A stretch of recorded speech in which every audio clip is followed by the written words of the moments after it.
Hey, people. Okay, so let's see now. I've got here about 10 good reviewers. That's cool. We'll be flipping the switch in just a bit, and then we'll get this party started.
All right, let's all right, let's see here.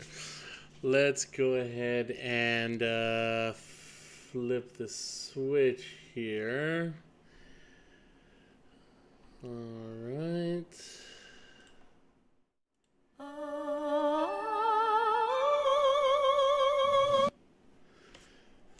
And there we go. So let's see now. Hopefully y'all been enjoying the music. I know I ran it a little bit longer than usual. Let's see here. Now, you will have to excuse me real quick. You see, this is going to be some on-air editing real quick. So, just go ahead and hold on. But anyways, yeah, we're here. We're going to have a... we're going to be doing our Halloween special. Definitely later on tonight, I will be doing a lottery pick to have 1 or 2 guests come on. So be ready for that. Let's see here.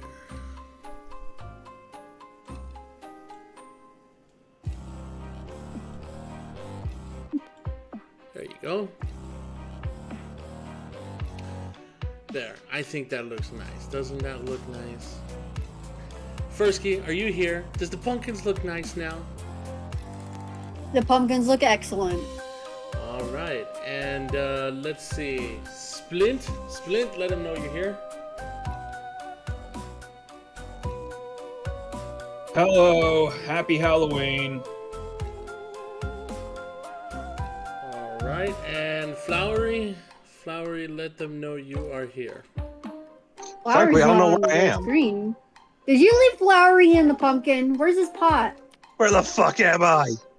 Oh God, Kit, where am I? There you are. It's very dark in here.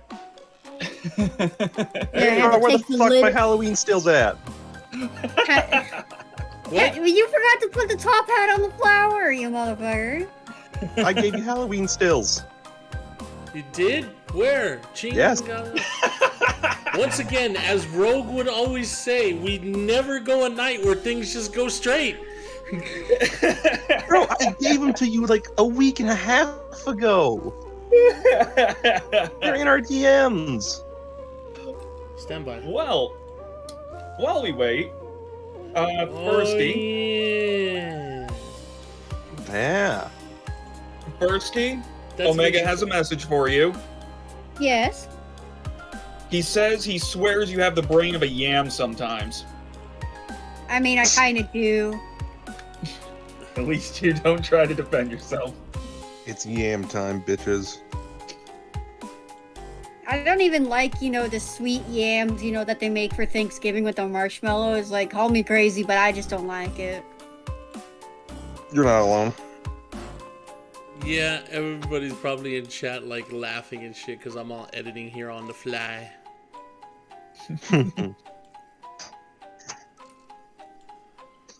Fucking Halloween flower just pops in like, hold on, Ooh. folks! Boo. You might want to move the pot forward a little bit. Lay down, Shia. I know you want to be part of the stream too, but I There we need go. space for my mouse. Happy? Happy. Isn't that Behold, weird, I Chad? have I'm a let the dog cameras- that owns a cat. All right, so yeah, we're currently at 18 viewers. Happy Halloween to all of you. So let's see here. Tonight we're going to be looking at a few scary videos. We're going to talk about a few things, and then we'll talk about a few scary stories. Later on in the stream tonight, I will play the Resident Evil video again because I did let Residents of Evil know that we'll be playing it. And Damn. Firsky, no, don't mess with that red circle. I told you not to. God, What were? Oh, this What is did you this red do? circle. what did you do, Firsky? Oh, Oh. Yeah, great. Now we're in hell. You see this? Looking behind us now. How are That's we a gonna new get out of one. this? I don't even know how the hell we're gonna get out of this. That's just great. I told you not to draw that circle on the freaking floor. I didn't do it. Yes, you did. See, You this is can't what- blame it on Beat anymore. didn't He's do- not here. I blame the weird rainbow Cheeto monster that's in the basement, okay? It wasn't me. Well, I I'm know how we can fascinated escape. with the occult, but I don't touch the occult, okay? Yeah, well, apparently you did it. I See, this is why you don't order Halloween decorations off Etsy. don't. More like Wish.com, alright? Okay, folks, so the first thing we're going to be showing you is a very, very scary picture. Okay? You know, please make sure that please make sure that, you know, if you've eaten anything, take time to be prepared for this. I mean, I already used the fire hydrant outside the precinct, so I'm good.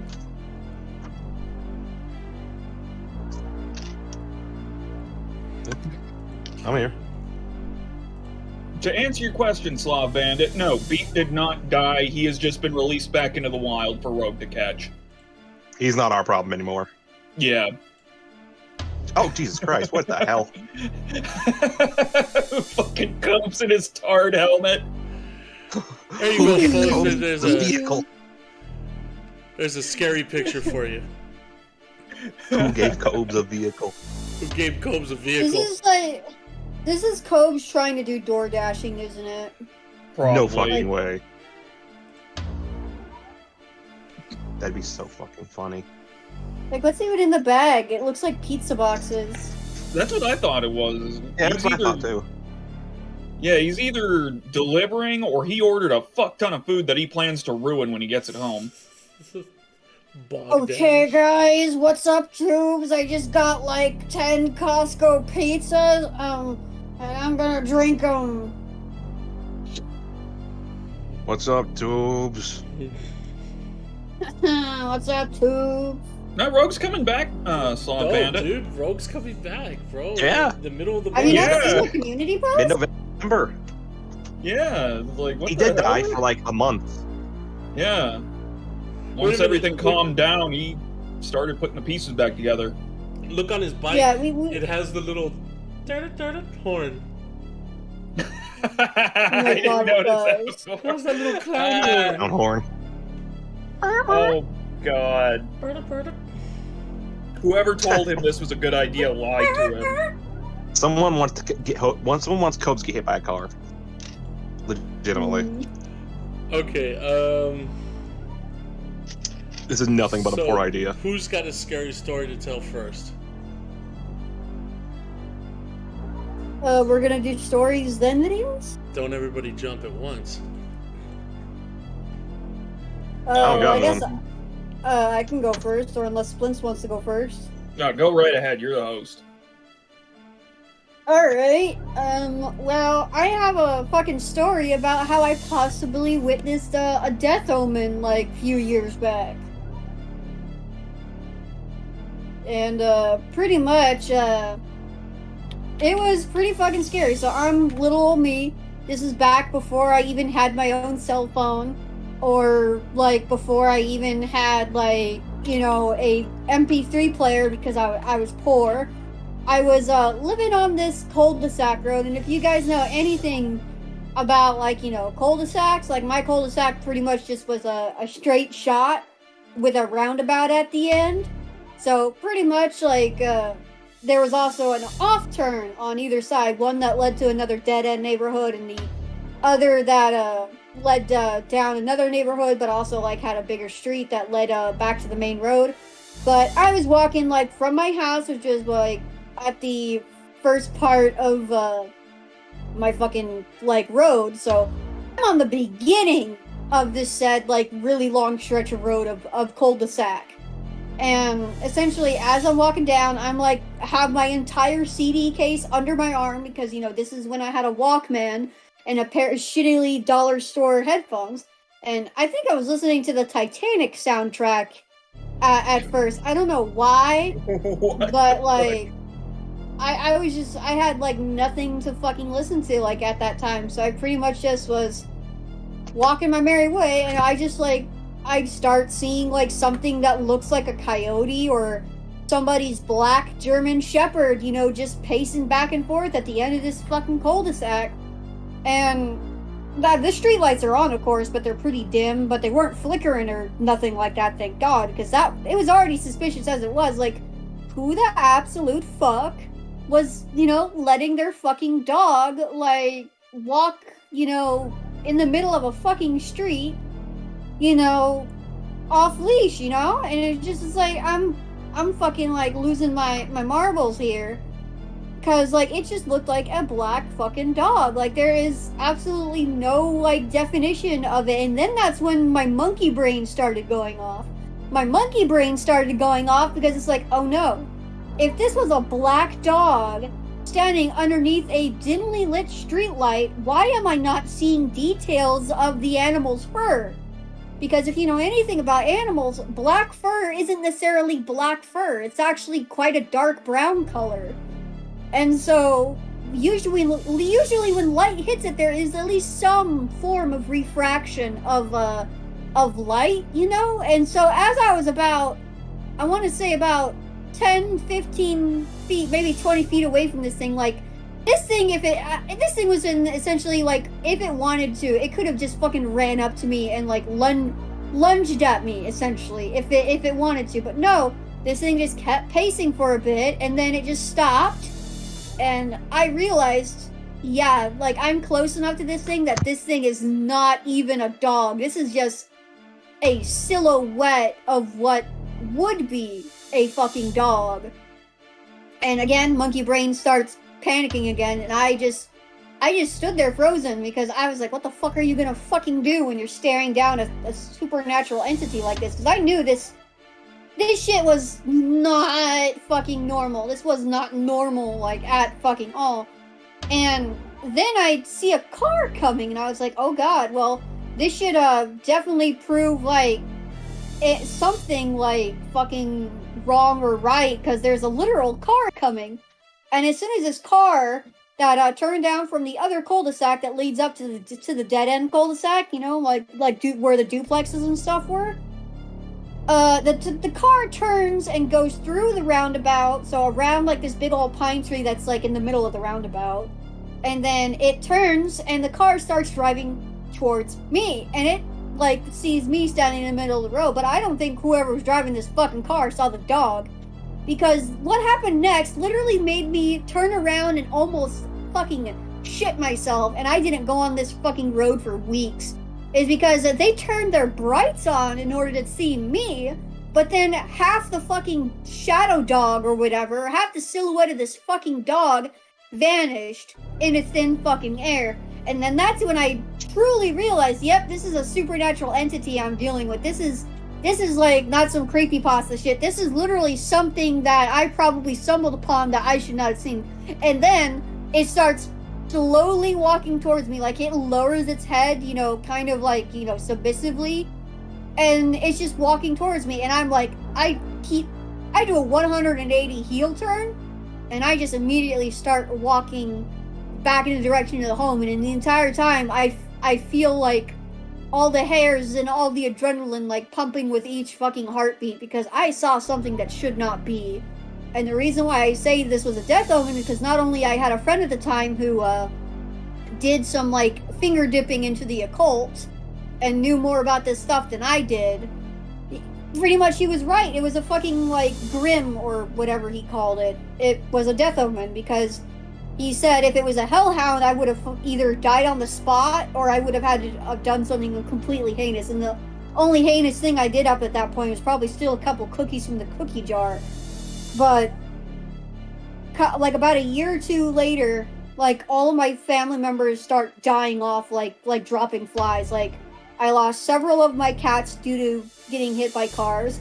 A lot of my elderly family members started to die off and get sick. And now up to present day, just last year, my father, like, fucking committed suicide due to alcohol poisoning.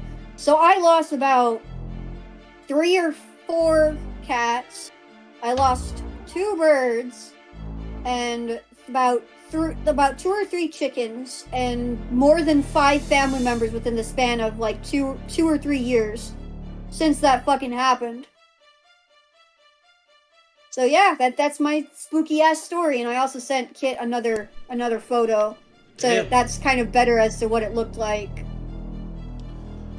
Damn. Damn. Yeah, like it was just a fucking weird German Shepherd. And if Kit can like put the photo on screen, like the second one I sent, I don't know when the stream's gonna update. Stand by. Are you experiencing technological differences? No. I got it. Oh shit. That's kind of what it looked like, but like you see how the blue is on that image? If Yeah, it was like an actual dog, I would have been able to see that, but no, this thing was just completely black. That is so that's interesting. as close as what I saw as it gets. Okay. Huh. Yeah, Damn. whatever it was, that was not normal. Actually, Oh, I got a yeah. story. I got a story later on in the stream that's a little bit close to that. Happened to me when I was in middle school. But I'll save it for just a little bit later. For right now, if you are in the Discord, okay, and want to come onto the stream right now, say hello or something of that nature, I want you to go to the room called VC Text and type in a number between 1 and 20. If you get the closest one, we will bring you in. You can do it now. Also, some good news. That's not spooky news, but good news nonetheless. The farms is up. Oh, cool. Nice. Just in time for Halloween. Go look at all them spooky horror cows. Also, screw you, Or the scariest GG. thing. It is not when I'm scared that I say racial slurs. It's when I'm excited. I saw that. I was gonna bring it up. Damn it. Trying to throw me under the bus. It's like your Scooby-Doo catchphrase. Yeah, but my Scooby-Doo catchphrase gets us canceled. It's like, when the boogeyman pops out from the corner and you yell slurs. Oh my god. No. Another slur and we're sending you to North Korea. Permanently. Another slur and I'm drawing you as the goat. I hate you. You can. No, Slaw Bandit, I literally I can't. Say it, no ball. Yeah, no. If he says it, we If have we to were end off- the stream, Slav. You really want that? Yeah, if we were off air, then yeah, I'd just haul up and say no fucking problem. But can't here. I gotta behave myself. Okay, so let's pause the music because we're going to go to our first video. Now, our first video is one that was sent in to us. It is apparently the ghost screaming in the hotel. If you've seen it, if you haven't, well, let's watch. Oh god. Maybe. Oh, we're starting with this one. This one will rustle your fucking jimmies, guys. Mm. Keep bringing in those numbers, Alrighty. guys. I'll be picking in just a bit.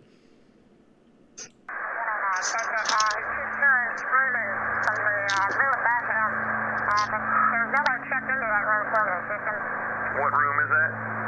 If it's the room right above him, it should be 209. John, do you copy?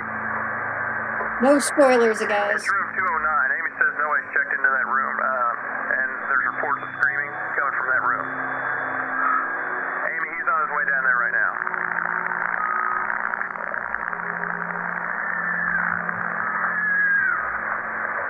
What's going on, John?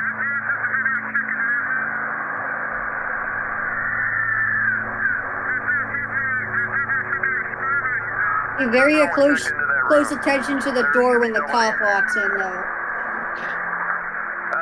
Wait 1 second, John. Amy, are you there? Yeah, John says he hears the screaming coming from that room. And I hear it too. But we're sure that no one's checked into that room. Correct? John, just wait. We're gonna get a hold of the police, so I would wait for the police, John. John's gonna enter the room real quick, just to check, make sure, see what's going on. Wait one. Watch the door. Oh shit. Yeah, John? that was not good. John, are you there? Take him, John. Okay, Like- Amy, I'm John here for a wants you to bit. call the police right now if you don't Oh, mind. hello, Omega. Yeah, man. He says no one's in there, You're welcome, but yeah, I'm on lunch. that all of So, the furniture's been turned upside down. won't be and here for too long. hold on. He You'll says also the likely carpet's hear me been ripped eating, up and because I do need to do the that. shower is on, Understandable. but nobody's in there. Man, that's So, pause again. scary. I'm In case, people didn't hear, I know there's subtitles, but in case people couldn't hear or see the subtitles, the guy pretty much said, yeah, no one was booked into that room. And when the cop went in there, he went out because he said all the furniture in that room, including the couches and stuff, have been flipped upside down, and the carpet was torn up. Dude, Like someone dug up the carpet. prank him, John. Yeah, and there's also a replay at the end of the video, but I'm pretty sure everyone probably saw the foggy shape that went out of that room slowly, that was in the vague shape of a woman coming out of the door. And the scariest shit to me is the screaming stops as soon as whatever The door's figure- open. Yeah, Yeah. that's As soon weird. as the door's open. The thing that's got my fucking monkey brain going like that wasn't fucking normal is the fact that it comes out and you can clearly see it make a fucking turn to what would have been. Yeah, it just makes a turn to the left, right for us watching, but it makes a turn to the left and it's just fucking gone. If it had been dust, a camera that fucking crappy wouldn't have picked it up. Nah, this camera's shit. Yeah, it wasn't the cop's light. It wasn't dust. Something is fucking wrong in that building. Number Ooh. 15. Burger King foot lettuce. Also, I did you just get love that Omega's when- Halloween still? Let Omega talk. Yeah, go ahead and talk Omega real quick while I fix that issue. You kind of put me on the spot there. No. Sounded like you were gonna say Well, something. I was. Like I've said before, I've had paranormal experiences before. Let me tell you something. If you walk into a location and you see your hair stand up on your arm, that kind of shit, humans have a natural kind of tuning towards their surroundings, whether you're aware of it or not. So there's Mhm. obviously ways that your behavior, your body will behave compared to how your mind will react to things. So I'm just going to say it right now. Whether or not you believe in the paranormal, if you feel something like your hair stand up on the back of your neck or whatever, or chills or whatever, you feel like something's wrong in the location, it's best to steer the fuck away, whether it's because there's someone there who wants to hurt you, something's going to go wrong, or if there is a genuine paranormal kind of event there. Because So what you're saying some is people follow just- your intuition. Absolutely. And I'm not saying this to be like a heebie-jeebie mystic type. I'm saying I have avoided death by following my intuition before. As in, I almost got hit by a fucking car at one point. I was speeding down a highway, and because I felt my fucking hand, I felt something was wrong, stood back, the car fucking went right past me and almost took the fucking top of my shoe off. God damn. Damn. So I'm saying follow your intuition. It is a very, very, very powerful thing. Yeah, definitely, because there was an area at the place that I used to work at. I don't know if it was, to take a more scientific look at it. It was probably just the acoustics of the room, with the limited airflow and everything. But at the same time, it's there was something wrong with that area, where as soon as you killed the lights, you didn't have you know, the sound of the lights running and everything, as soon as the lights were off, is just like, you could feel something kind of, at least me and a couple of other people who worked there had this sense of dread being in that part of the warehouse.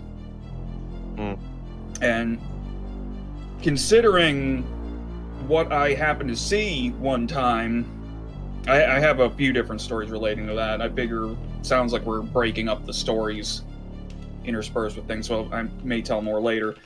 I was just making room for case goods, just minding my own business. It was Saturday. I was the only one on that end of the building. And I'd stopped to loop a song I was listening to. And I happened to look up, you know, and down, because I thought I'd heard somebody call me. And at the end of the aisle, I saw what looked like just this, for lack of a better comparison, like some Slenderman looking motherfucker just leaning out, just like it was looking at me. As soon as he realized I was looking at him, he stood up behind the headboard he was looking around. And in a moment of sheer fucking stupidity, I ran down there because I was convinced I'd just seen somebody. I thought, okay, that might be a customer looking for somebody. Ran up there, not a fucking soul. I checked the other aisles, I checked out on the dock, nobody. And nobody had been down there, like, all morning. Can I just say something? You're a special kind of stupid if you ran towards the fucking weird-ass looking thing that you had no idea what it was. Well, that's the thing. Like, it looked like, at a glance, because it was one of those things where, like, I blinked, and the last thing I saw was basically it standing up, you know, like it was peeked out, leaning. I could scribble up what it was doing really quick, because it's one of those things that kind of stuck in my head. I also want to add on to it. Like, go ahead. What human fear is a fucking incredible thing, because whether you believe in, like, creationism, evolutionism, whatever, fear is an instinct that has been honed over literal millennia. It is an evolutionary trait. Whether or not it was from the beginning of creation, that's another thing. I'm not going to get into theoretical shit on this stream too much, but it is a response that has been evolved to stimuli for such a long time that it is basically a human superpower in a way, in how we can react to it, because there are such things as premonitions. This has been proven, whether it's within a dream or within kind of human, like, body. I can't speak from the specifically, so bear with me. But it's a reaction that has been proven to have evolved from stimuli around us, and it basically presents itself in many forms. So capitalizing on that fear is kind of a big thing around. Like, I can't think. Sorry, brain is just gone blah. Yeah, it's funny you should mention, like, premonitions and shit, because I'm sure most of the people here probably had something like that, like they had a dream about something and it came to pass the following day or within a couple of days. My mom had that multiple times. Yeah, my mom had one particular incident that happened where she kept telling my dad that day. This was back when I was a real little kid, but my dad had gotten into a motorcycle accident. And the entire day, my dad said, like, that afternoon he was going to go for a ride on his motorcycle. My mom kept telling him, don't ride your bike today, something bad's going to happen. And she told him that multiple fucking times. He blew her off. He got smacked by some dumbass who ran a stop sign. He ended up pulverizing his fucking leg. Holy shit. Yeah, when he got smacked, he basically got launched with his bike still on top of him, and he skidded like 10, 15 feet with that fucking thing. Of course, he walked out of the hospital just to spite the doctor, but...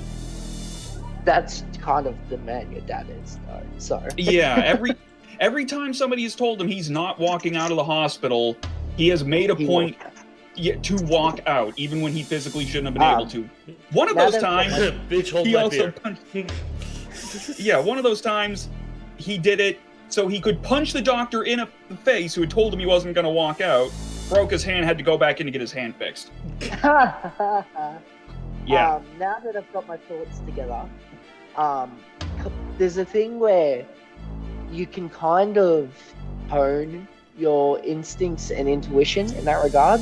This is why some detectives and some, forensic analysis are as good as they are, because they've got the idea of looking into the human sense of fear and basically capitalized on it. They've improved their ability to kind of point it in a certain direction.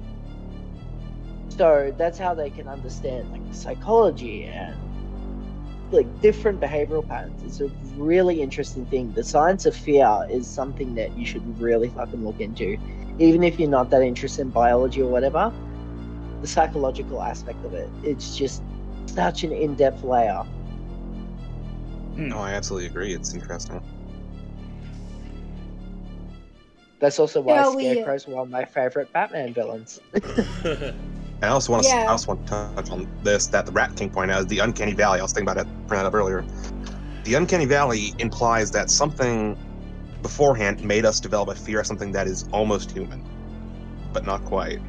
That is horrifying. I never thought of that. I believe it. That has like- terrifying implications. It does, because like, you think about the Uncanny Valley and think like, oh, why do things that are like kind of almost human give us the willies? Like those androids that Elon Musk and shit has made, or fucking like bad CGI and shit. Like, why does that freak us out?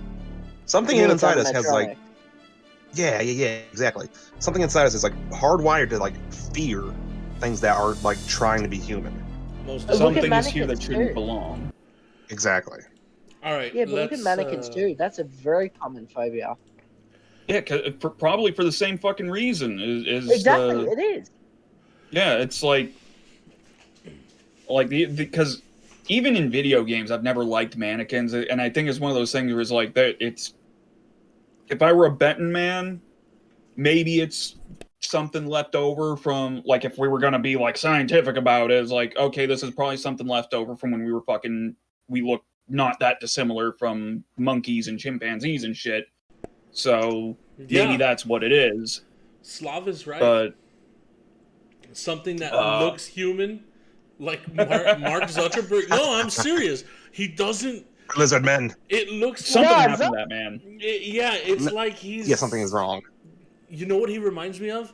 He reminds me of the stories of the original Men in Black, where they look like human but they're not human. Bro, that's it. Like, Zuck scares the shit out of me, especially that empty, glazed over stare. He is not human. Something is wrong with that man. He looks like whenever he's put on the spot, he looks like he's in a constant state of severe anxiety. He's a test tube, baby. I'm calling it. Yeah, We're going to because like, find out I'm not human. Okay. well, you see pictures of the dude before he got like in this position of authority at a major company and everything, and he looked like a normal fucking dude. Now, because he's constantly, for lack of better terms, he's constantly under some kind of spotlight. Now, like it's obvious that it's gotten to him, Definitely. and it makes him look like a bad knockoff of Commander Data. Yeah, it does. Oh, shall we go on to the next spooky dooky video? Yes, but Spooky-dooky. first, we are going to let somebody won the thing, which was Spazador, which I believe is Squatorian Soldier or something like that. Yeah. So come to the recording Squatorian. booth. You have the permissions now. Come in. I want to ask real quick, have we got the SCP stuff in the mix for tonight, or? What stuff? That's a good I don't- question. I don't remember. Bon Jovi. Spazador. Welcome to the stream. Yeah, he was closest. Yep. Kit, I sent you the videos in your DMs. Oh, can he talk? He should be able to. He just unmuted. It may have said just push to talk. Check, Okay. you're not server Yeah. muted. Yeah, Make sure- sorry, Sabrina. Yeah, see if it said you to push to talk. Oh, That don't could be a worry. problem. Those of you that didn't get it right away, you're still going to be able to. You might be able to come in later on. No, the permissions are right. Connect and speak. They're allowed to speak. Maybe it's their microphone then. Oh, Yeah, just Booty, have them please. leave and join back. Yeah, give him a minute. Booty, please. Let me I'm see. positive I've See. heard them speak before, but maybe I You imagined forgot that. to turn on use voice activity, you dummies. I don't have control So of it this wasn't channel. relative. Oh, okay. Try now. Absolutely underhead. Spazador, I don't know what's going on with Oh, no let me- punctuation. He has voice activity now, so it should work. He has permission to speak. There we go. And, There we you go. Hey, there he is. Hey! Right. Welcome. Jesus. Welcome to the Right. stream. Yeah, how we You doing say tonight? scream? Oh, it's we're extreme. doing good. No, no. Missed opportunity for a pun. You are our visitor. Welcome.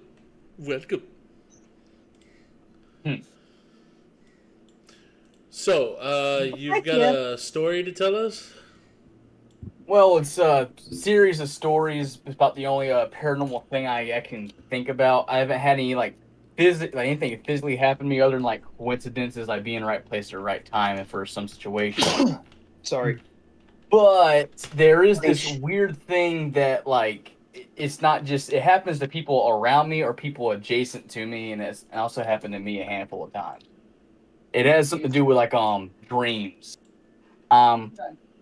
When I was little, my dad told me about a dream he had when he was a teenager, that he was running through these really dense woods that were just in the middle of fall, with all the leaves on the ground and everything. And it's like where you couldn't see anything, it's just trees. You're lost in the woods. And for some reason in his dream, he's running away from something. He looks back and he sees like a little blur running towards him. He just keeps running and running and running. And he gets closer as he's running. He can't run fast enough to get away from it. And in his dream, he runs up this hill, but he's unable to go up it because of all the leaves. He keeps falling back down and slipping back down. And that's when he feels something grab him. And the thing grabs him and throws him onto his back and stares dead in his face and says, "No matter how fast you run, you'll never be able to outrun me." And it was himself that said it. Oh my That's god. spooky. Actually, you know what? That reminds me of a quote by the psychologist Carl Jung.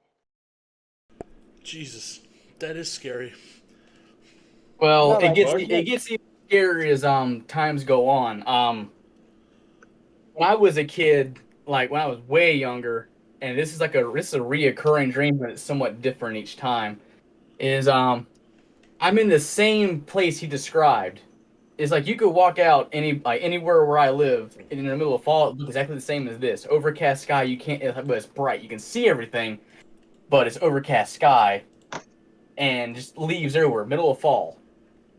And I had this dream where I was little me. I was like a little kid staring at this older version of myself, and I looked at it and I said, "You don't belong here."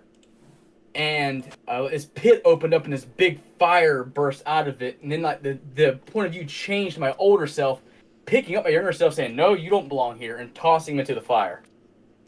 Shit. That's some Sorry. fuck shit. That's Well, messed it up. gets even better. I have an ex-girlfriend who I had a close relationship with like a long ass time ago when I was still a teenager. She said she had a dream of a place I just described the same way, but she was lost in it for like what felt like an eternity until she was able to get to like this open path. And at the end of this path was like this old decrepit woman. And when she just ran up to the woman and said like, "Oh, thank God I found someone. I thought I'd be trapped in there forever." And the woman had told her, "You were only trapped in there because somebody wanted you to be in there." God, that's fucked. That's fucked. That is And crazy. one last one. My wife, when we were dating, she had a dream that we weren't in the woods. we were in her bed. We had actually both fallen asleep at the same time. Same fare as usual. And looking, just cuddling asleep, whatever. She says that she had a dream that someone had walked into her room, taken a boulder, and smashed my head, move the body away, and then take its place. And she looked, it was me. The fuck? So yeah, there may just be like a bunch of like me's running around, just like taking the place of me every so often. That's weird. So there's yous running around out there, huh? Well, it's one of the situations to where, like, before she had told me that, I thought I was the only one that had, like, the dreams of, like, changing as a person. I figured out that maybe it could be, like, a psychological thing to where an older version of me had, like, passed on that wasn't required anymore for the person I was going to become. Maybe. Like, I got a dream story that I can briefly share before we get into the next spooky video. Well, right before you do that, Fursky, I do want to thank you for coming on, man, and thanks for sharing. And hopefully you continue watching while you're out there. And yeah, man, just glad to have you here. Is there anything you want to plug before you go? I just wanted to ask, are we still good for like either the first or second like a Sunday or Saturday of the month? Oh, for to do a stream with you or what? Yeah, for the interview. Yeah. I'll let you know. You wanted me and Fursky, right? That's correct. Yeah, I'll let you know. Okie dokie. Thank you very much. All right, thanks for coming. Okay. Later. All right. So I'll make this short, but I have had recurring dreams. Not really recurring dreams, but I've had recurring environments in dreams. And one of these ones is a big city similar to New York. But I remember in this one dream, I was being chased around by these two nurses, like slutty nurse, Halloween costume nurses, like following me with a clipboard and like needles and shit. And like they had like vampire fangs and everything. And not gonna lie, the women were hot, but like I ran into a church because I was trying to get them away from me because they kept running after me and following me. So I felt like I was running for my fucking life because I didn't know what these fucking women were gonna do to me. And like I run into a church and there's this like literal running cowboy figure. I felt like I was pretty much just fucking life because I didn't know what these fucking what the hell happened to me. Like and like I run into a church and there's this like literal. What the hell? Mute the Discord stream. There we go. Jesus. Whoops. Got a little feedback loop there from the Discord stream. My bad. But yeah, I run into this church and there's this fucking cowboy looking motherfucker that like, looks like, the guy from Ghost Rider, but a lot younger. And not like Nicolas Cage, but like the what's his fucking name? Kane or whatever. The first man. And like he's leaning on a pew, cowboy style, arms crossed, 1 foot on the fucking pew, 1 foot on. And he looks at me and he's wearing all white. And he has this radiant glow behind him, and he says, because apparently these two fucking nurses were trying to get me to sign a clipboard, like with my name on it, and he said, "Don't sign anything. You don't know what you're You don't know what you're selling." And then I fucking woke up, so I was like, "Ah, shit. Maybe the demons were chasing me, trying to get my fucking soul like via a contract or something." And this weird ass fucking like celestial cowboy just saved my ass. Or maybe So you've said- just been looking up the wrong kind of porn. Perhaps that too, but Dude, you said no. Cain? Like, yeah, from the vampire mythology or whatever. I don't remember what his name was from Ghost Rider. I thought you meant Cain from the Bible. I mean, isn't that functionally the same air quotes character? I have no idea. Staten Creed, maybe that was like the fucking name. I don't remember. What? It was forever ago. But Let's this say, was young enough to where I hadn't had access to porn yet. Like, I also had a dream where I was literally physically attacked when I was 5 to the Why point did where this go into I woke up porn? and I felt something in my hands. And Question. I felt something in my teeth as well. Find something, because I know I have a couple of Okay, so I got one. It's scribbled here somewhere. So I'm working security. I'm working security at. Give me a minute. I muted him. So I'm working security over at the local college, and I need to go ahead and check on a building. We have to check on most of the buildings, but I needed to check on this one. And when I walked in, usually most of these buildings, they still have like lights, like not emergency lights, but I guess you could call them like auxiliary lights. So you know when they turn off like all the lighting, there's still like 1 or 2 bulbs that stay on. You know what I'm talking about? Yeah. Mm-hmm. Okay. Yeah. So there, excuse me. So I'm in there, and I walk in, and the first thing I notice that's wrong is that it's completely pitch dark. The auxiliary lights are not on. So I'm like, okay, maybe there's a problem with the electric, you know? So let me go and check the alarm panels. So I walk into the building, I start walking towards the back to check the alarm panels, and upstairs on the second floor I hear like dun, dun, dun, like if somebody's running, but like stomping running. Mind you, this is a big building. It used to be the old library, but now it's like a student center. And damn, we're down to 10 congruent viewers. Jesus. I guess everybody else has got different live streams going on too, huh, guys? So, anyways, Somebody did mention that. Claw is streaming. Yeah. Huh? And people are also busy. It is a holiday. Yeah. Yeah. So, anyways, I mean, we're we're competing views with Claw right now, so I don't really think we're gonna get. I don't think we're gonna win that fight, Chief. Oh, Yeah. Well, anyways, I hear upstairs like stomp, like somebody's running but stomping. So I'm like, Jesus. So I go up and I check, and nothing. But when I walk up the stairs, as soon as my foot hits the threshold of upstairs, downstairs, I hear giggling, like kids giggling. Mind you, Oh, that's not normal. I'm armed. I'm armed.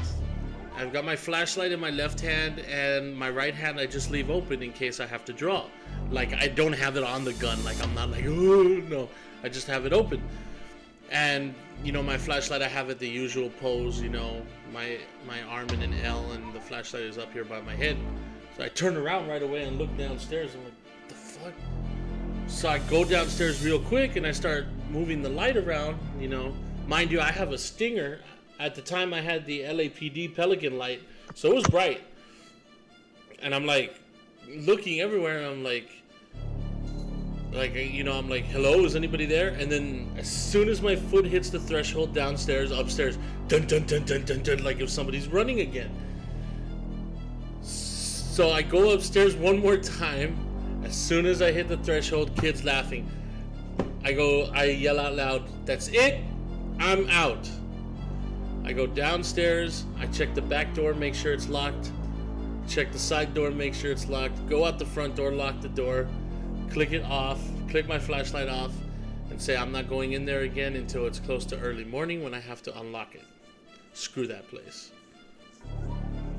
Yeah, that's fair. That don't sound normal. And mind you, Yeah, there is fair. a building on campus called the Old Morgue, and I've never had a problem there. Because I told you guys, because as I've said it before, the college campus down where I live was also a military base back during the Mexican-American War. So, you know, I'm like, I've been inside the old morgue. I've been around the old hospital. Never have had problems like that. I go into one of the buildings that were built back in the 80s. Jeez, problems. I'm like, you know what? Forget you. So, yeah, that's one. Well, let's watch the next video here. Fursky actually sent this one in. It's a top 10. So, let's see. What did you send us, Hey. Fursky? Huh? Omega's trying to say something. Gotcha. Sorry about that, Omega. We had. There you go. Okay, something I'm really interested in is how the psychology of fear, fear itself can cause hallucinations, like especially in cases of severe panic. But I know it's usually a chemical reaction and everything, but why do certain people hallucinate a certain way? That's what I'm really interested in. My guess is just I how know. your brain chemistry is working with how it's processing what's going on. Right, so, oh, Jesus Christ, give me a sec. We've got a loudmouth behind me who wants. My guess is just like, if your brain, we all have certain fears of things ingrained into us. Some people more than others. Like if your brain's experienced much fear and it's not sure why, it's might like, okay, well, we're scared. We got to make something to be scared of because we got all this fear running through our veins. That's my guess. Exactly. I know it's partially an adrenaline response along with cortisol levels increasing in the brains. But I'm trying to think of what specific sector of the brain would trigger certain things. Because, like, we've all hallucinated things moving in the dark, or our paranoia plays with us. But I'm trying to think of what particular things would cause a fear trigger. So, and what these specific fears would manifest as.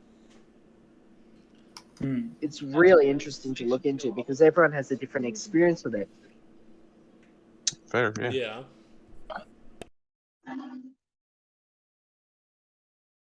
Okay, Fursky, what did you send us? I swear to God. The scary ghost video.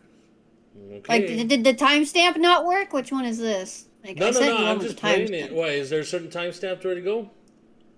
Yeah, I sent you a timestamp. It's Just tell it to me. Yeah. It's I'm getting to it. It's 1614. 16 Bunyan? 1614. 16 blah blah blah blah. I'm gonna fucking beat you after we get out of this The hell. haunting of Ferrari Farms. Ferrari Farms in Reno, Nevada has a very mysterious history. The area of land near the Truckee River was once home to many Native American tribes. Local folklore claims that when the native people left this area, they left behind one body buried somewhere on this land. But details are vague and no one knows who this person allegedly is or why they would have been left there. However, some have even suggested that a Native American skinwalker roams this land, protecting the mysterious body.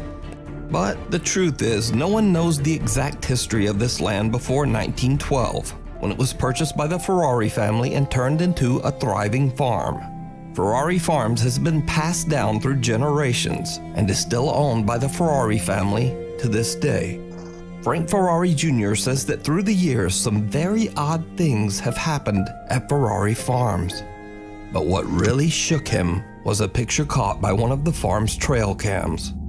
Frank has no idea who or what this strange figure is, there we go. but he did find the image disturbing enough that he agreed to have a paranormal investigation team visit the farm in search of answers. Popular ghost hunters Ryan, River, and Wyatt from the YouTube channel Twin Paranormal take on the creepy case and travel to the farm to stay the night. The investigators seem to get some very sinister warnings. I wanted to show this one possibly because it even made your monkey threats brain like through their it spirit freaked box out app. like really hard. So we always turn it on airplane mode so there is no interference whatsoever. Spirit talker, I'm gonna go set it over here, so try and listen clear. I'm setting the object right here. Use your words, please. There's just, guys, I just want you guys to understand there's so much that we need to cover, and we could stay in one spot. Ryan. Did he just say my name? Yeah. No shot! No way. That's the second time ever that this device has ever said my name. Ryan. Again? Twice?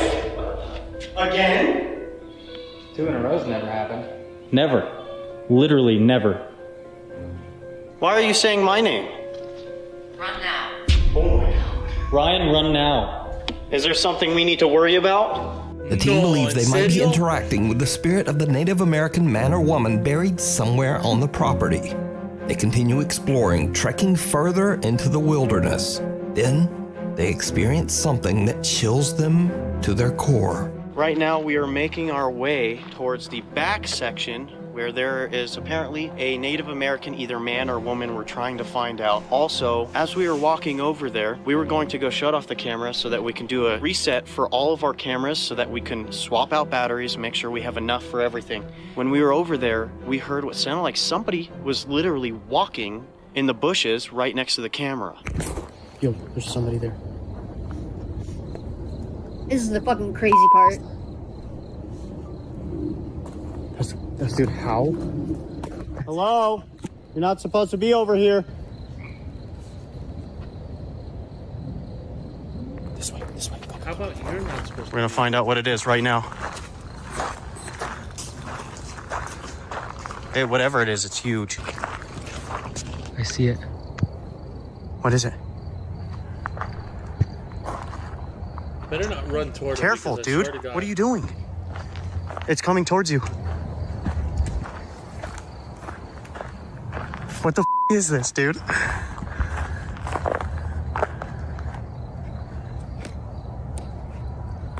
Come out, please.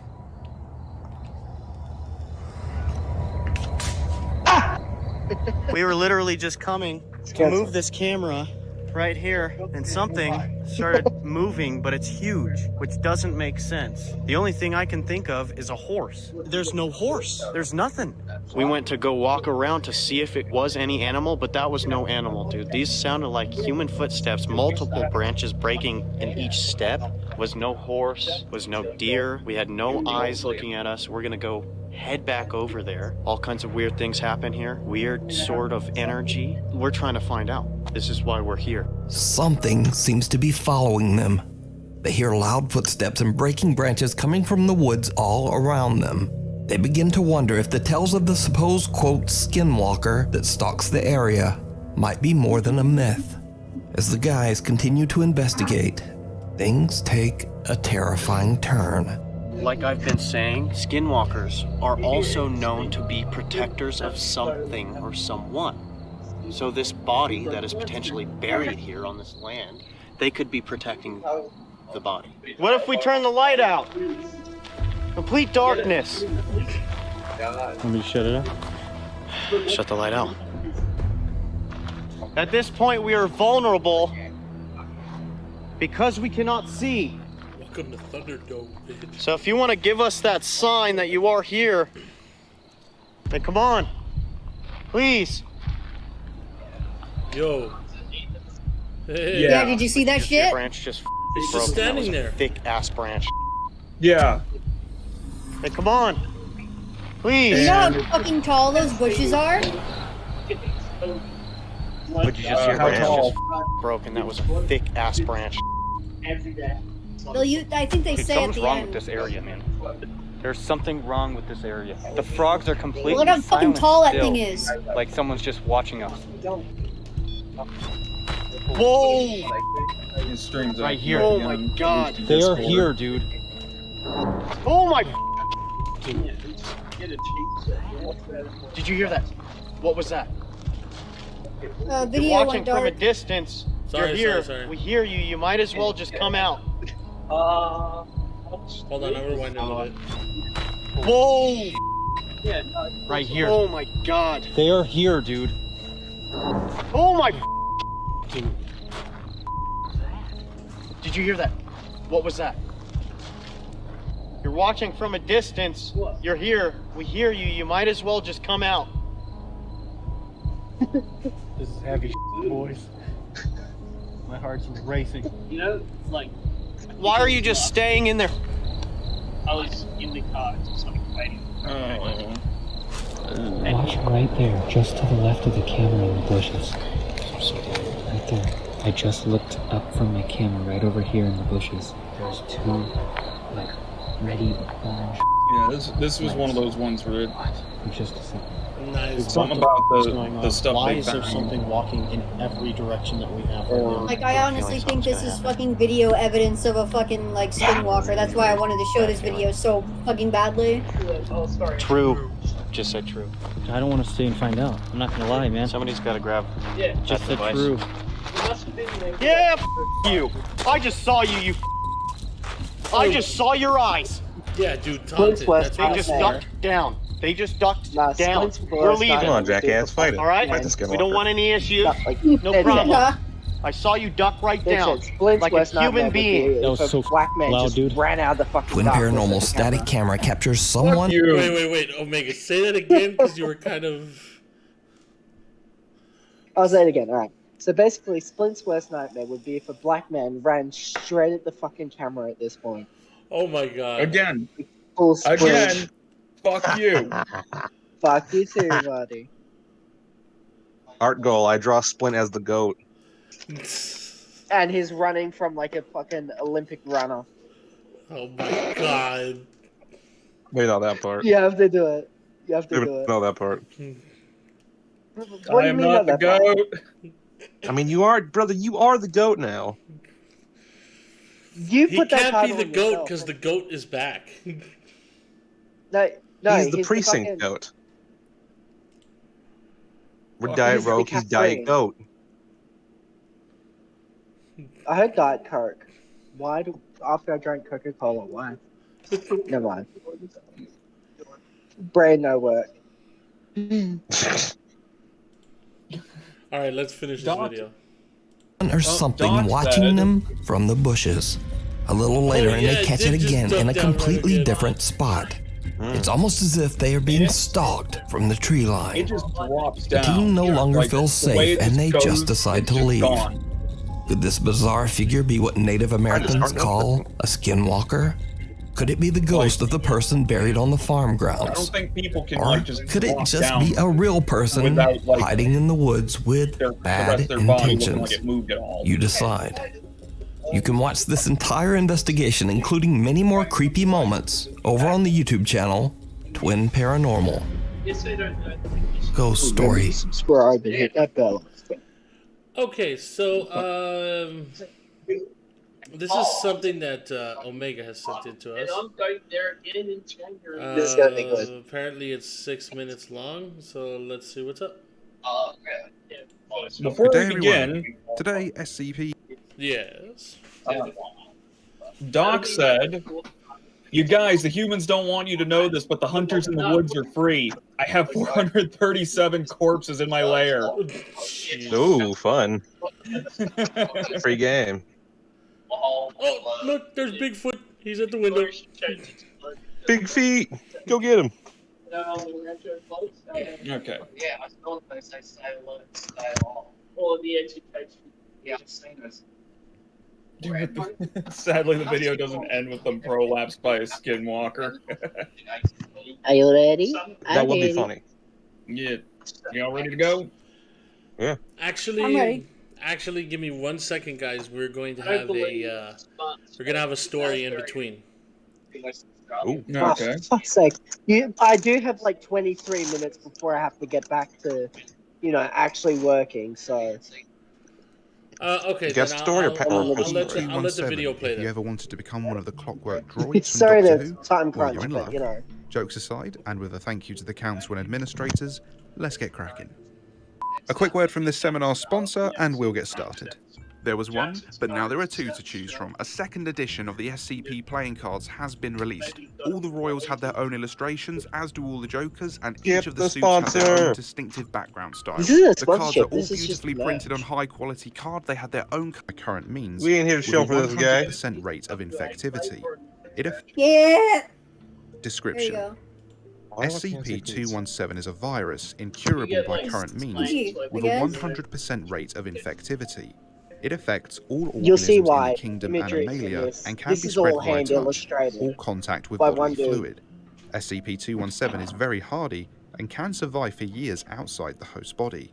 The progress of the infection is very slow, with some subjects going several years before manifesting any symptoms.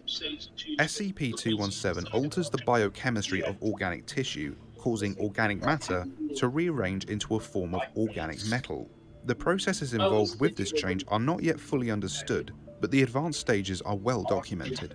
a subject will begin to turn into a complex arrangement of gears and clockwork, these taking over for the former biological functions. Advanced stage infection is reported to be very painful, but earlier stages are often unnoticed, with only vague feelings of confusion, insomnia, and joint stiffness. The heart is replaced by gears and small tubes, joints by gear networks, and the eyes by structures not unlike primitive hand-crank film cameras.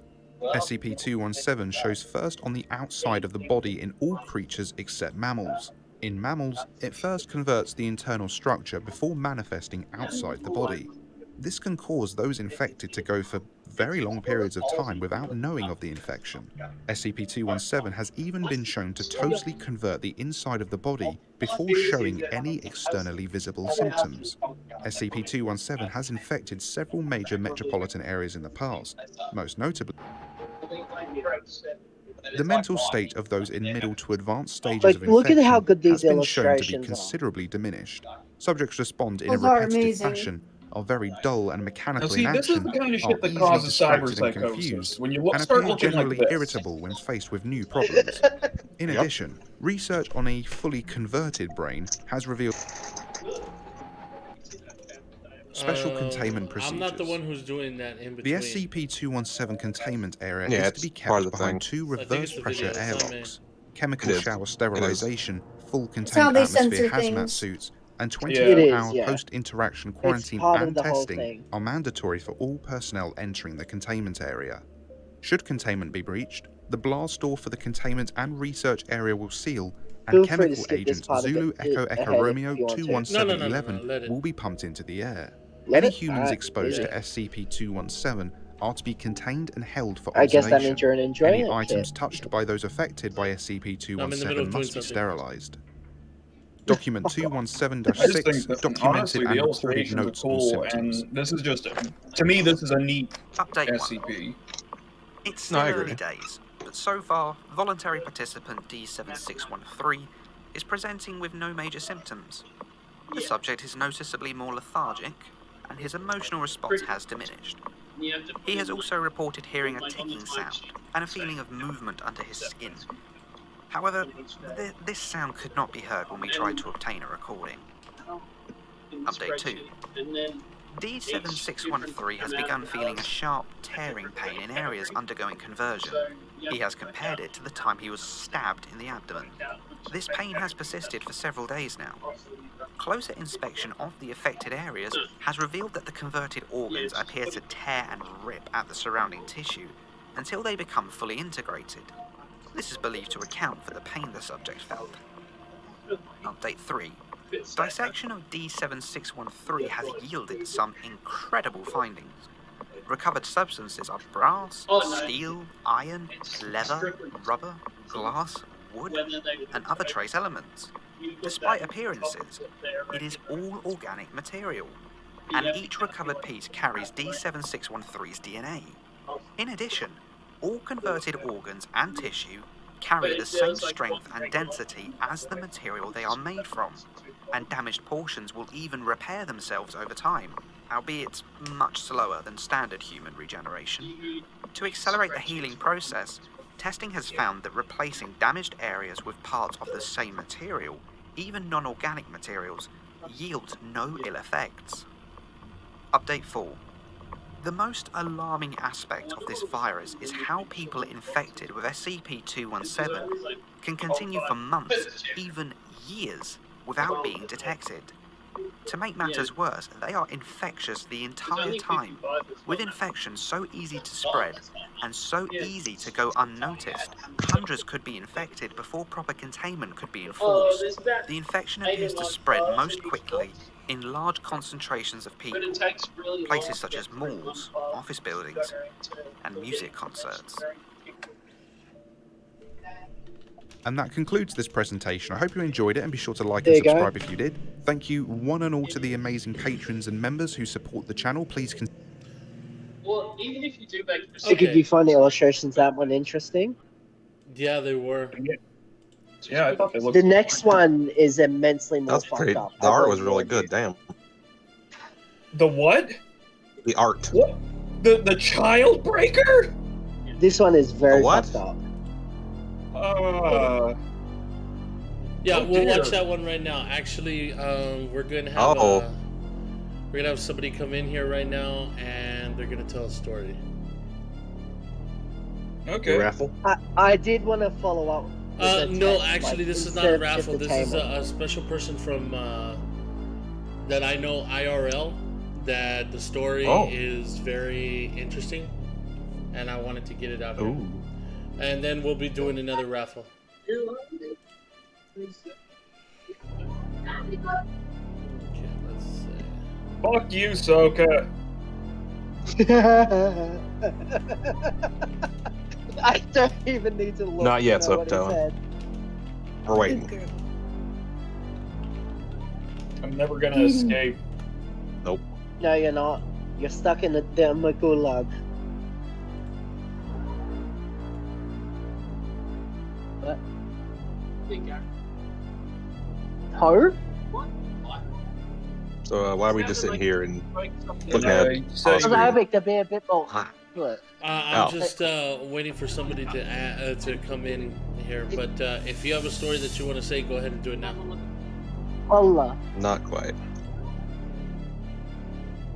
I spent most of my high school years with Arabic people. I know the terminology. Okay. An occurrence that happened to my mom while we wait. This was highly unusual just due to the nature of it. It happened... Fuck, I forget when it was, like what season it was. I think it was in the winter. But my mom had gotten stuck late dealing with a problem customer because she was the customer service person. Oh, there we go. Oh, hello there. And... Okay. All right, there we go. Hello. Want me to finish my story, or? Yeah, you can finish it real quick. Split. Okay. Well, she was by herself in her section of the fucking store at the time, and she heard it sounded like somebody was walking through the parts section. All the service techs had already gone home, so nobody should have been over there. So she's getting ready to leave anyway, gets up, goes to look, and because, they're about to, shut that end down. And she sees, and she swears up and down, she saw a guy who looked like a Confederate cavalryman, like an officer or something, because his uniform looked too nice to be like some regular rider or whatever. Just walking up and down an aisle of the parts section like he was browsing.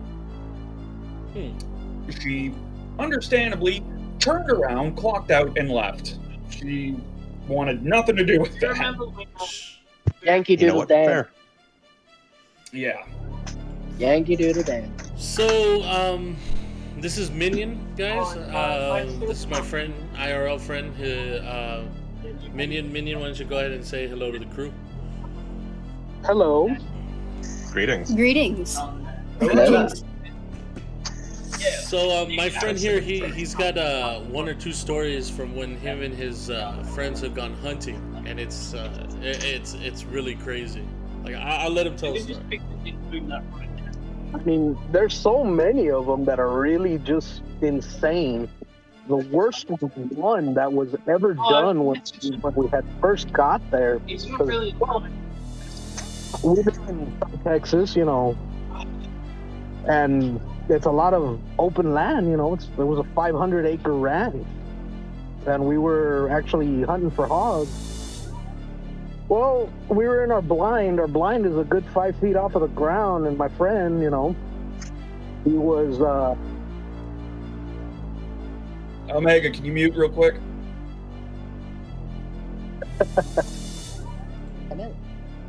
Nah, it's fine. He was, well, I don't want to be, let's say, I gotta cut the cuss words out. He was getting after me because he thought I was moving around in our chair. No, you don't have to cut the cuss words out. Just make sure not to say any racial slurs. Okay, you know me in real life. That's kind of hard, but okay. As for our friend Splint here. Yeah. He was bitching at me, basically, just telling me to quit moving around or else he was going to beat my ass. He's a fucking 6'2" Irishman. I am a 5'4" Mexican, so you know it's kind of a good fight if you really think about it. But either way, you know. Hey, I can play bean toss with you. We were in the blind, and we were like, all right, he's bitching at me for 30 minutes until I tell him, turn around. I have my hunting rifle in my hand, and I'm staring at him, just still as stone. And he's looking at me, and we keep hearing scratches from under our hunting blind. And we both freak out, and we can't see because it's an enclosed hunting blind. The only thing we can see out of are the windows. So, you know, we hear it for 30 minutes, and we're out in the middle of the field where basically the house and our trailer is a good 300, 400 yards away. Our diesel truck that we're in is parked next to us. But, you know, we have to open the door, get on the ground, get in the diesel because we locked it because there was more shit out there that was not nice. Crossings, drug runners, and everything for that. It was a trip. There's a lot of stories on all of that. Well, after about 30 minutes it stops, so we're still again for another 30 minutes, and that's when he tells me, all right, I need you to get in the diesel, turn it to where the driver's door is right on me so I can get in and take off. So I was like, all right, cool. So I open the door, and, you know, as any hunter at 11, 12 o'clock at night, middle of nowhere, no lights, you know, you can't see more than 100 yards with moonlight. I grab the flashlight and I grab the hunting rifle, and I yell out to my friend, what the fuck? And lo and behold, there's this white figure with digitized legs that is running across the field. And mind you, it's a 300-yard span. And this thing ran it in less than 15 seconds. Fuck that. Oh, no, wait. Oh, hell no. Oh, no, hold on, as, what's his name from the old info commercials. But wait, there's more. He locked up to that one, and I see a second one looking at me through the trees. Oh, and I'm like, oh, fuck me, sideways. And, well, he's following the first one. I'm checking out the second one, making sure that the second one doesn't decide to run at us. Well, in any horror movie, you know how you see the demon or whatever is there in the darkness, how it just disappears into darkness going backwards. Exactly what we saw. Oh, so even we basically could pick up sewing needles with our booty hole. I believe it. Damn. Yeah. Oh, fuck. Well, that one disappears, the one that I'm looking at. The second one jumps, and it takes off as an owl. It is no longer this creature. Okay, it was a werewolf. That's what we saw. We saw two of them. They were hunting us while we were hunting. And we didn't like that you saw them. Yes, it did not like that. The second one did not like that I locked onto him. Because they were trying to take us away while using the first one as a decoy. Well, we go back to the trailer. We're sitting in the trailer. This is all throughout the same night. We go back in the morning, so we start comparing everything, you know. We get back there. We start looking for footprints. We didn't find any. Both of us saw it, so we know that it wasn't just a hallucination off of either one of us. When we compared them to the trees, the sizes of these things were more than 13, 14 feet tall. God. They were, yeah, you know, they were skinwalkers. That was our first encounter with the skinwalker. Second one was kind of funny, but not as nice either. We were another night, you know, went back. we're driving around, because usually when you hunt for hogs, you hunt at night. And you figure, you know, being the night, you figure, okay, your mind's going to play tricks on you and shit like that. Everybody does. Yeah. Well, we were driving down one of the dirt roads, and in a clearing, I saw a 4-foot-long head of a werewolf sitting a good 13 feet off of the ground, just staring at the truck. The whole Jurassic Park where the T-Rex is looking through the woods and shit, that's exactly what I saw with the giant wolf head. Can I ask you one question real quick? Have you ever had any experience with El Chupacabra? Chupacabra, no. We've had Wendigos, werewolves, and I forget the cryptid of what it's called. That one is another story, actually. Is that La Llorona? Or the Chupacabra, that one is it's a weird one, you know. Yeah, I know about the Chupacabra and La Llorona. That one, it actually migrates. Unfortunately, it doesn't just stick in one area. Yeah. So it's kind of hard. But that one was, from what I've learned and read, I love cryptozoology, aliens and stuff like that. The whole Chupacabra was an experiment gone wrong in Cuba after a hurricane destroyed the thing, one escaped, got on a boat, traveled across. You know. Funny you should mention that. I was also on a boat, and so was your family. In regards to the Chupacabra, oh, sorry, I thought you were going to refer to the boats. No. Stop. I will leave it. I won't go into details on it, but I spoke to somebody who had very high government clearance, officially. Yeah. This is not classified information because Chloe. Gotcha. Because they don't exist, and I will leave it at that. So you were talking to Tommy Lee Jones and Will Smith? No, former U.S. Special Forces who had, because of the nature of like elections and whatnot, certain Special Forces operators have higher clearance, technically, than any given president does in case the shit that they're assigned to overlaps multiple administrations. So basically, it's an I am the law. I have an answer like that. I have like 4 minutes before I gotta go, so we'll have to love you and leave you soon. Yeah, so... No, I have an uncle that has that classification. He's actually been to Area 50. Oh, fuck me. Okay. Okay. This stream is gonna get you. Alone was like, what the hell? Because he was a trucker. So they gave him a sheet and told him straight out, look, you need to drive down this road. It's going to turn into a dirt road. You're going to come across a booth. You're going to stop at the booth, and then he's going to give you more information on what to do.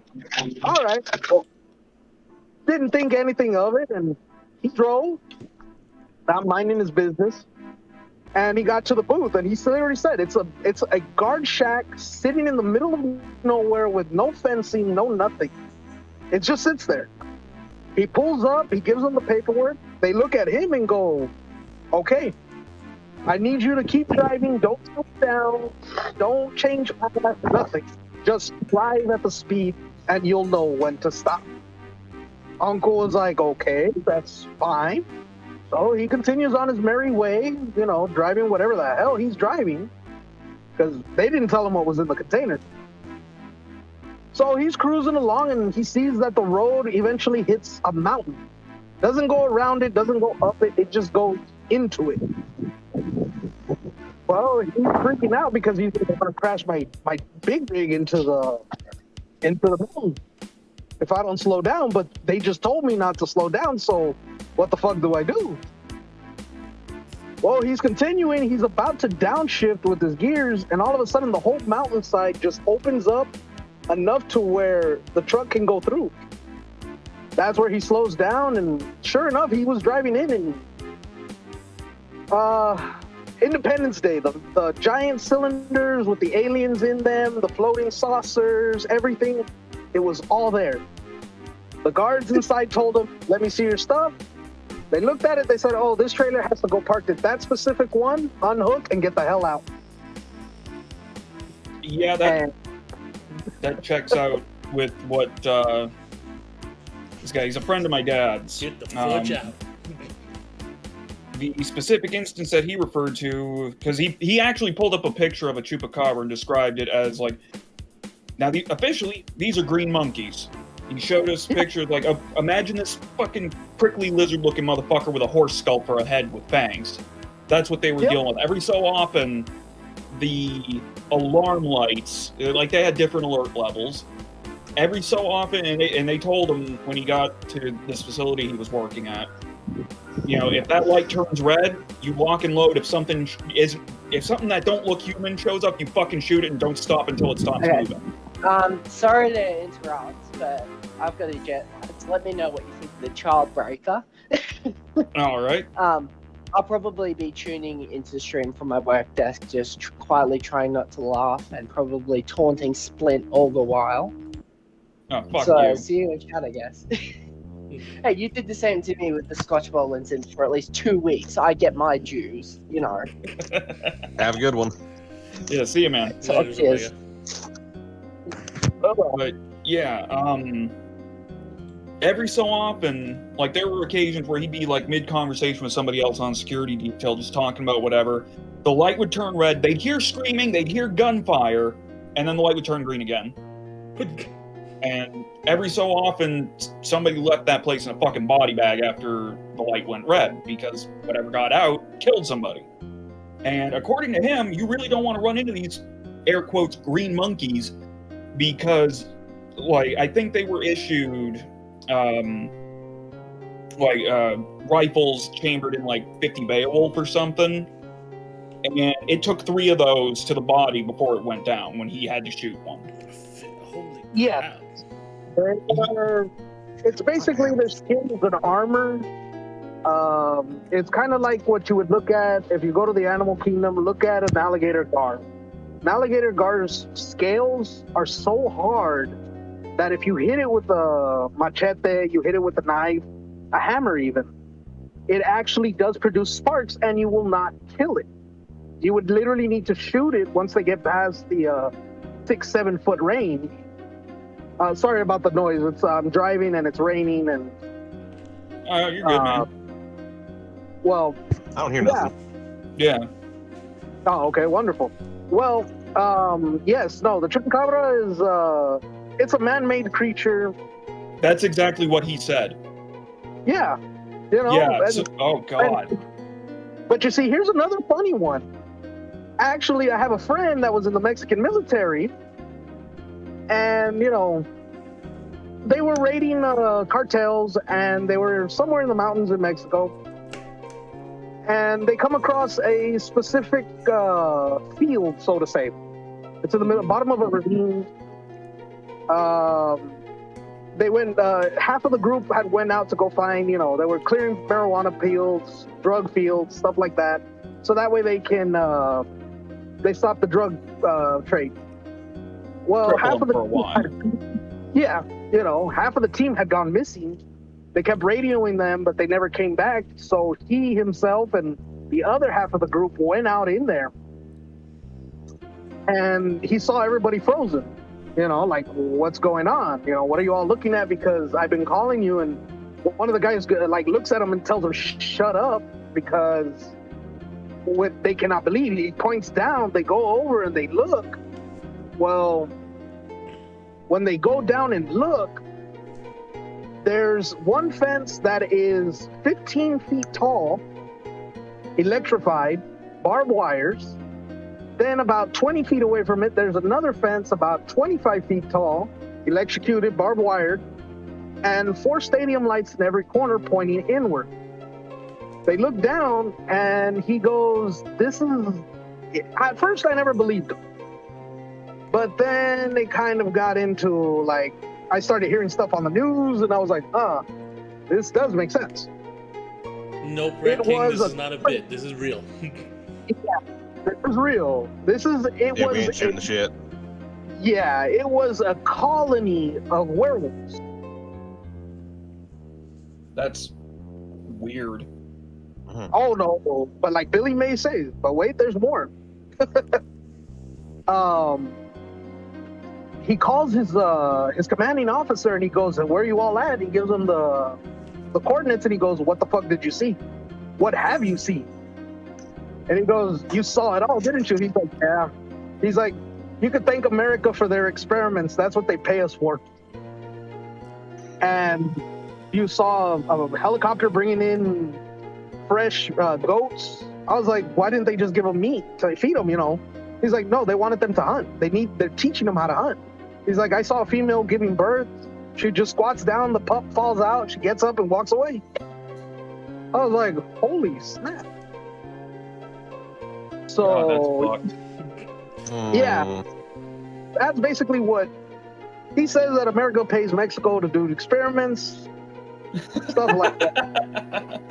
Omega, is this a breeding camp or something? Then you mentioned the mother popping out a puppy. He's like, "I was joking." You know, at first, like I say, these are stories that you hear, you know, that you're like, no, there's no way that that's possible in any way, shape, or form. But you look at a guy that's been in the military, Give me just special a minute, I'll be forces, right back. All right. Go ahead and keep going. The whole sky just lit up white for me on the highway. Well, all right, split another chance. Split another chance to say slurs. No. But no, I'm a good boy. Pretty much, you know, this is a way of the government telling me shut up. Lightning struck me. Well, you know, yeah, going back to the hunting stories. Yeah, no, that was, well, the werewolf that we saw, we go back to the trailer and on the window, I kept hearing a tapping on the trailer. Like, it was telling me to go outside. And I was like, dude, I told my friend, I'm like, dude, there's something outside the window. He's like, dude, there's nothing out here. We're next to the house. Well, I grabbed my 30-30. I have it locked and loaded, ready to fire. Shotgun locked and loaded, ready to fire. Extra rounds sitting there, you know. I'm bugging out like there's no tomorrow. I look like Dale Gribble from King of the Hill. And, you know, my friend's like, dude, it's nothing. Don't worry about it. It's probably a branch just tapping on the window. I was like, all right, whatever. Pop my headphones in, go to sleep. I wake up to my friend sitting on the edge of the bed with his 45 in his hand, smoking a cigarette, and with a dead-eyed look.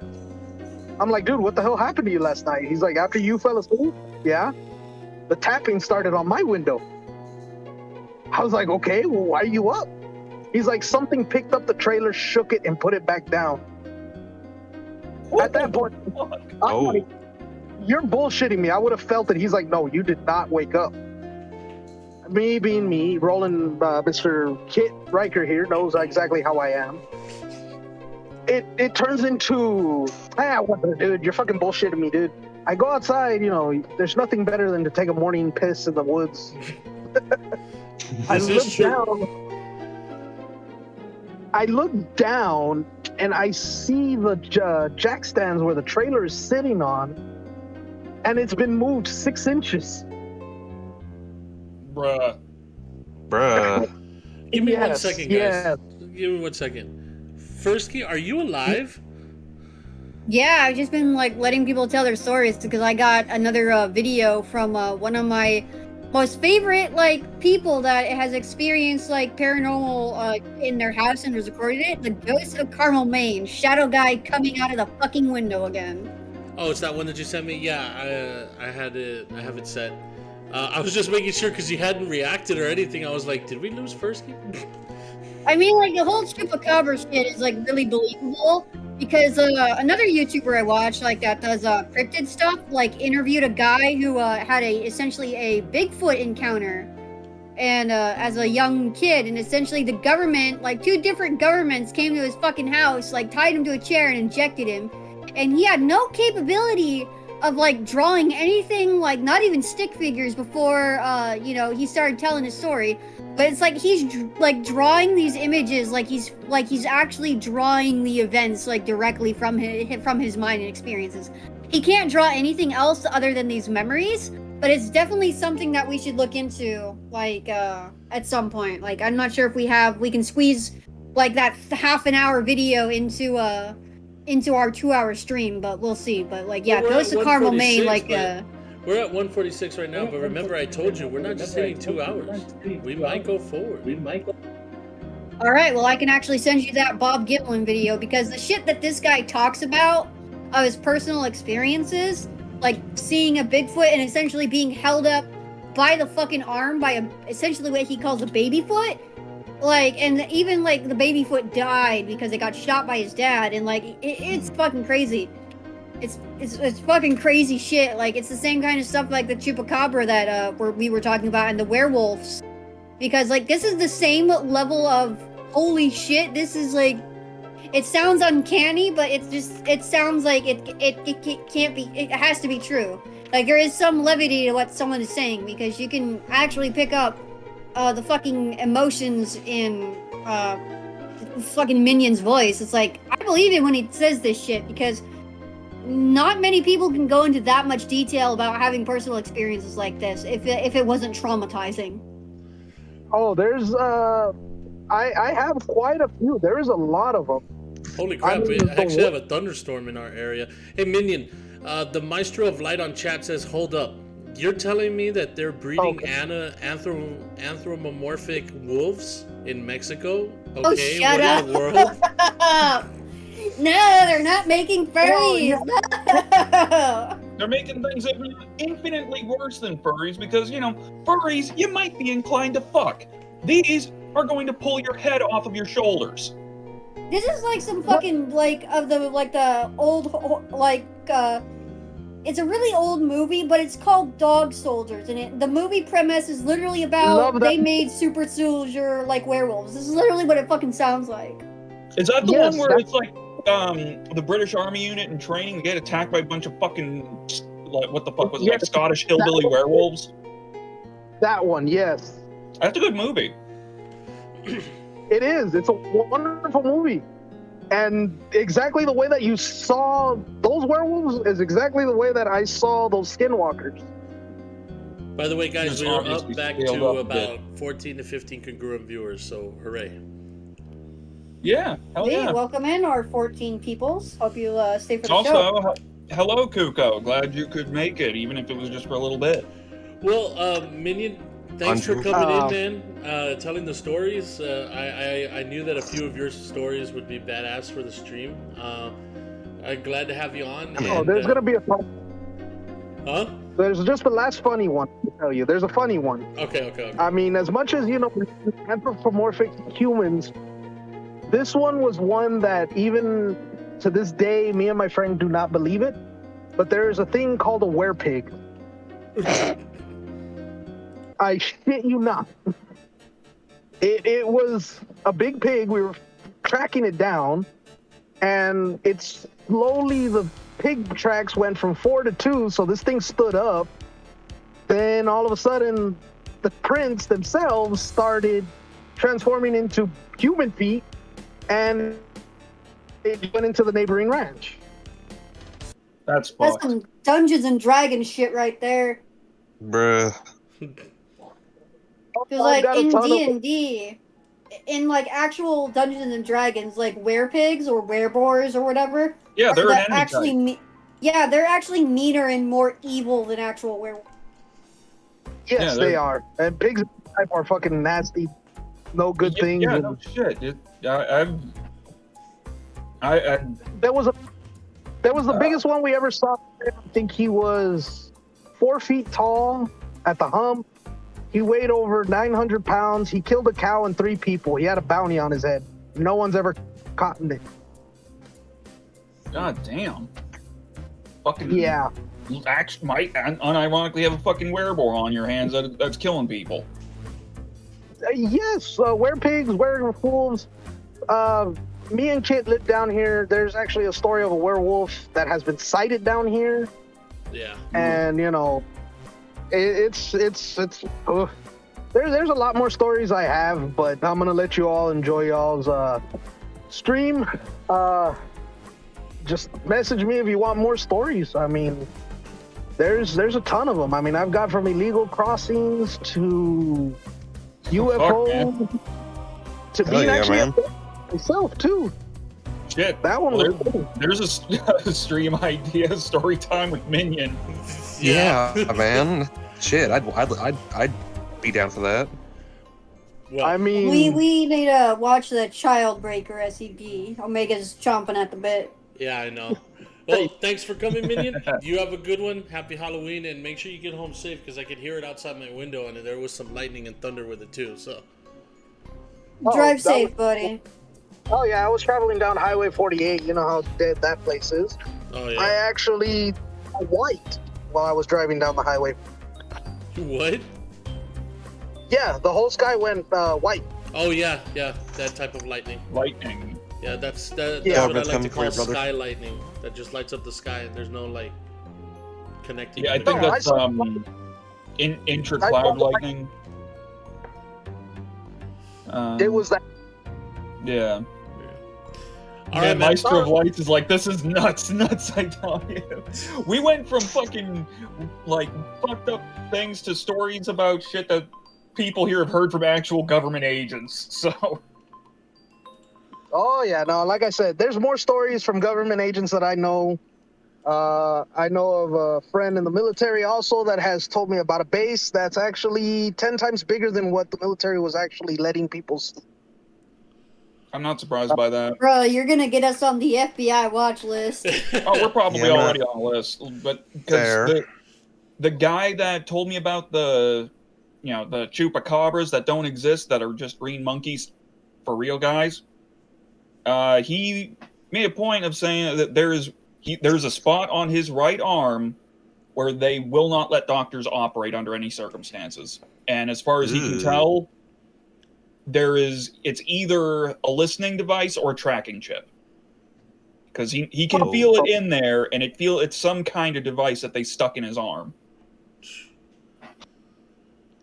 So, If that was me, I would rather just pay like a random hillbilly to chop my entire arm off at that rate. well, see, that's the problem. You get rid of it, they're going to know you got rid of it. Yeah. Because I know, I'd rather fucking die than have something like that in my fucking arm. Hell no. Well, Yeah, Minion, have a good night. Goodbye. Oh, there's more lightning. Okay, let's see. Who was in the thing here? In BC, Texas, go around, seems it may just be Sabrina. Is Gigi not online? They're at a party? Rubber Shark said in-laws to watch Halloween, so... Okay, then we will bring Sabrina on in a bit. For now, let's go ahead and watch the video that Omega was talking about. I'm going to play it now. Okay, Rat King, again, that's the problem. Like, if you tamper with it or chop the limb off, they're gonna know you fucked with it. So they're gonna be paying you a visit. I'd rather Good day, die everyone, than and welcome have back to something like that happen. SCP Illustrated, entry log 108. Today, we're taking a look at a particularly twisted anomaly, mainly because it only attacks children, which is a gruesome idea even in itself, but when you find out what it does to them, it makes it all the worse. This is a Euclid level SCP, and this video does contain implied violence towards children. Obviously. Without further ado, let's begin.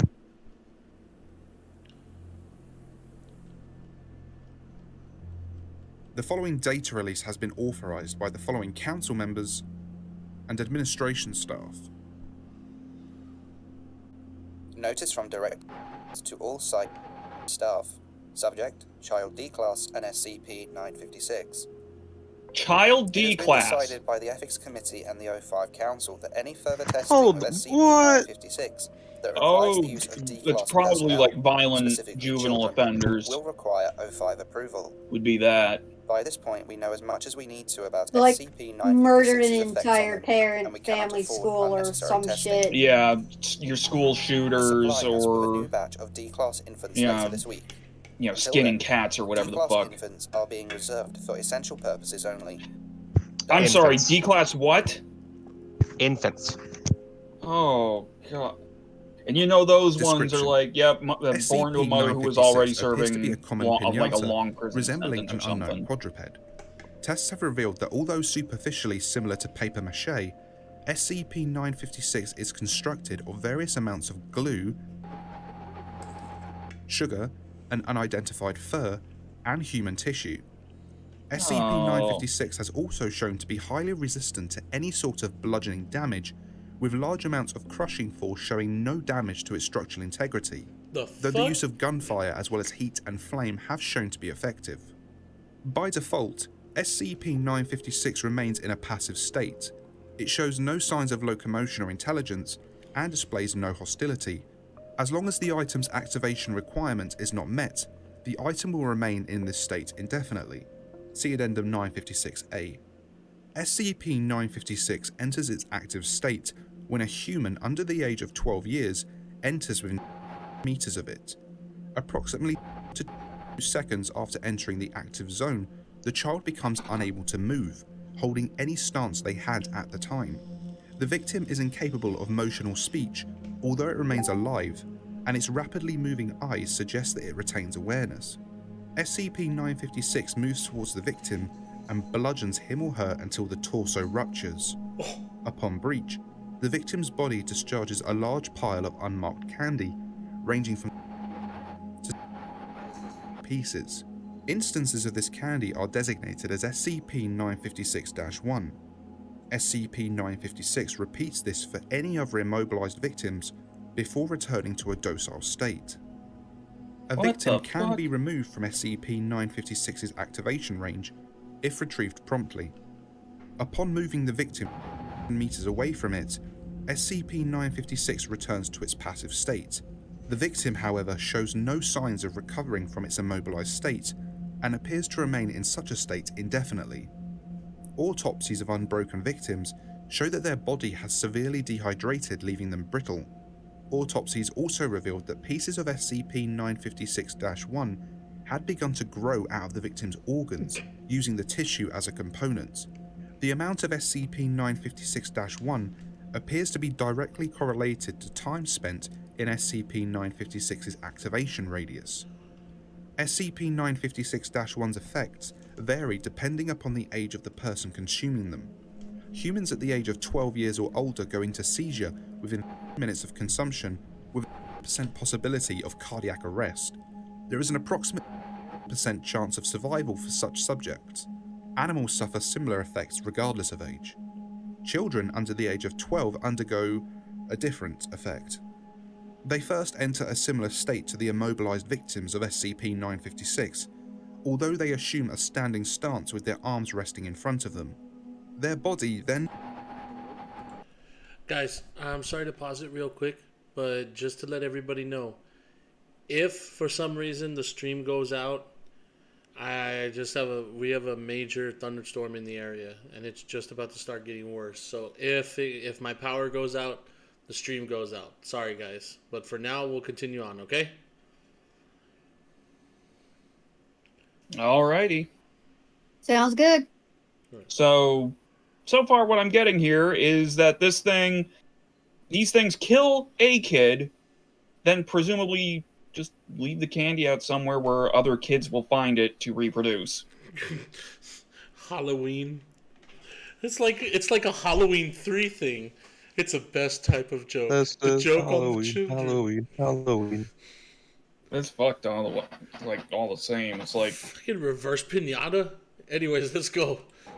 Pretty much. The process takes minutes to complete. Upon completion, the victim has transformed into another instance of SCP-956. These copies behave identically to SCP-956.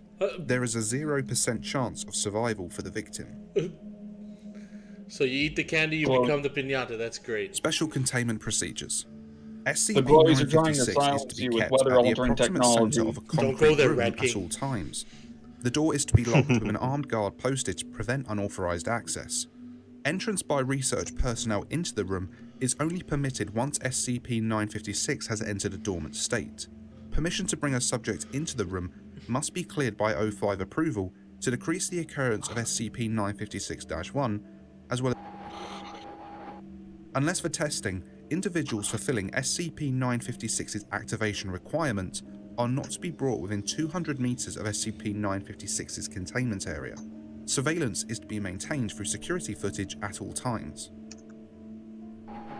Instances of SCP-956-1 are kept in a neighbouring room and are to be maintained at a temperature of -4 degrees Celsius in order to prevent melting or destruction. Any use of SCP-956-1 is to be authorised by at least one member of the O5 and to be carried out in a room identical to SCP-956's containment chamber. Any excess SCP-956-1 created by tests with SCP-956 is to be incinerated unless authorised by personnel with security clearance 4 or higher, as are any extraneous instances of SCP-956. Addendum 956-A. SCP-956 has recently begun to show locomotion outside of testing. It began to wander around its containment, tracing the perimeter of the room. It did this for about an hour before staring at a spot on the wall. Review of footage shows that it faced this wall after deactivating during previous tests. Security has confirmed that SCP-956 is facing directly towards an elementary school. The school is kilometers away. Reclassification to Euclid status requested. Dr. Reclassification to Euclid granted. If its effects appear to reach beyond its containment, it is to be transferred to site, which should keep it far enough away from potential victims. Retrieve any paralyzed victims or SCP-956-1 and administer Class A amnestics to witnesses and family. We don't need any more of these things around.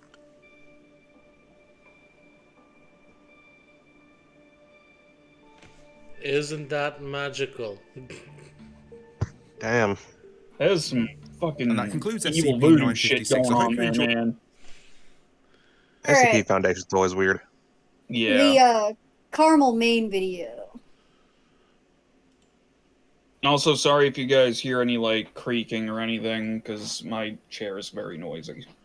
As is mine.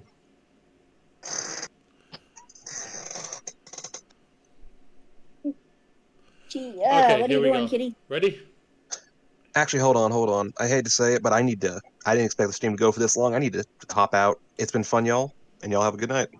Yeah. Night, Flower. Have a good Halloween. Yeah. Happy Halloweener.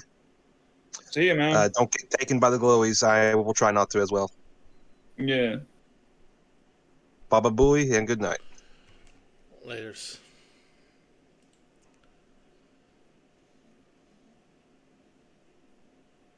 Alright. Now you thought the Skinwalker video was creepy. This guy experiences some shit I can't even explain.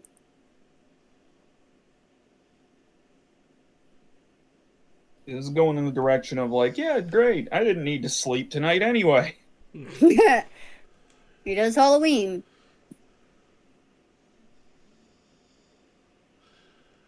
I'll play the video. Well, I'll let it run, okay? Gotta run What do and you do mean? something real quick. Yeah, I gotta run and do something real quick. Okay. All right.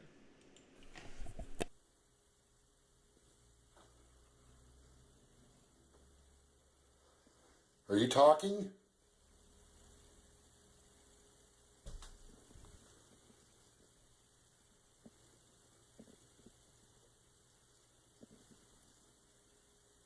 I heard the tap. What the hell is that noise?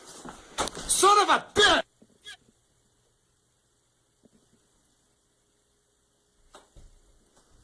What the hell is that noise? Son of a bitch! That is what is known to this guy as the infamous Shadow Guy. He gets that nickname because he does shit like this all the fucking time. I was trying to find the clip of where he's in the window.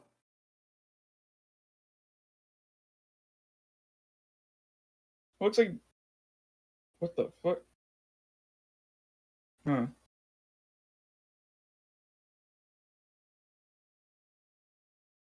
Might have gotten the timestamp wrong, but Yeah, even so, ugh.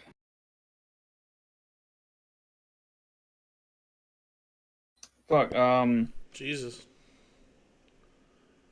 before we let this continue on, I actually have an interesting little anecdote relating to something similar. It's probably already happened because our boxer's been dead for years now. We haven't noticed it in a long time, but every year around late October, early November, somewhere in there, our boxer Sash she'd stand up, around dusk and start barking at something on one side of the family room downstairs. And one night, my dad happened to be down there, in a wake, and he saw looked like just this, like, kind of amorphous but vaguely person-shaped just blob of shadow, essentially, come out of the crawl space, like moving at like a marching pace, just coming through the wall from where the crawl space was, keep going and go through the door and it'd be gone. And it only happens around this time of year, like usually more on the November side. So, but every year that we had that dog here, she seemed to know that when it was there, and she did not like it. If she was down there when that thing was passing through, she'd flip her shit. Yeah. Yeah. So, sorry about that. That was just a little amusing, well, not amusing, just a weird thing.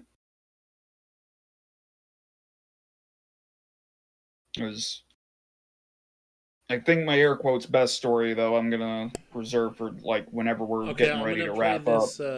This Chills video. I know Chills sucks, but still.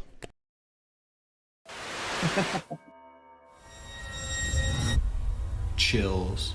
Number 10, Ghost Jail. A YouTuber named Junked Up Kitten and his friends are exploring an old county jail. They take a video camera with them so that they can make a parody of the Ghost Hunters television series. Little did the small group know that on this night they would accidentally capture actual evidence of real ghosts. Junked Up Kitten wanders around the property with the camera close to his face while narrating. He passes by an ordinary looking jail cell window and doesn't think much of it at the time. When he goes back to review the footage later, he makes a startling discovery in the window. It looks like his parody show has turned out to be the real thing. From the other side of the glass, the colorless reflection of a man's face stares at him. You can clearly see the outline of the ghost's brow, nose, and empty eyes. His head is cocked to the right, almost as if he is sizing up a newcomer. His mouth appears to be a thin, expressionless line. If anything, the ghost has incredible timing. Right when Junked Up Kitten says that he is looking for evidence of ghosts, one just happens to show up in the window. It's almost as if the ghost was trying to make its presence known. Perhaps it was even trying to get a hold of someone who could free it from its miserable cell. Number 9, Restaurant Spooks. Most people think of houses, hospitals, or jails when they think about ghost sightings, but some of the most unsuspecting of places can turn out to be the most haunted. This footage was taken in a popular food joint during broad daylight. A shadowy ghost suddenly materializes in a Subway restaurant. It starts out in the shape of a human and almost appears to be getting a table. When it gets back to its seat, the black shadow suddenly changes into a floating black blob of an orb. At this point, an employee or maybe a customer appears to see the ghost in the doorway. Whoever they are, they look stunned for a second and then quickly back away. The shadow orb pays no attention to the human as it floats up to the window and lingers there. It's almost as if it's taking a look at the outside world. The ghost starts to rise even higher and shrinks until it fully disappears back to wherever it came from. Number 8, the Ghost Stadium. Ghosts don't have to wait until nighttime before they can begin to haunt. As this Brazilian soccer footage shows, the crowd is happily cheering on their favorite team when suddenly a shadow ghost starts sprinting through all of them. Look closely and you'll notice how nobody tries to move out of the way. Even though a person is clearly running full speed at them, not a single person tries to pull their legs in or even bothers to look up. They are so concentrated on the game that they do not see, feel, or hear the ghost as it runs directly through the half-filled stadium in a straight line. Number 7, Fridge Ghost. A YouTuber named No Ghost Hunter grows tired of living in a haunted home and decides to trying to find like videotape the original disturbances Ghost for of Carmel Maine evidence. video. It's a little past like where he's in the fucking window. How are y'all enjoying the chills of man? That one that I just showed, the stadium one, for like just watching that thing, that was moving too quick for something on the fucking bleachers of a stadium or whatever. Something not right there. Oh yeah, I know. like that actually, like watching that caused me to not, like, there's something wrong with that one. Like, chimp brain going, ah! Oh, yeah. Flee the scene! Okay, guys. So, yeah, we were watching a little bit of that, but I don't want to play the whole video because, you know, people get tired of the voice after a while. I do have another one that I want to show you guys, though. This one is pretty crazy. I don't know if you've seen it before. So, in 1999, the Russian government organized a team of experienced geologists to investigate plate tectonics in Siberia.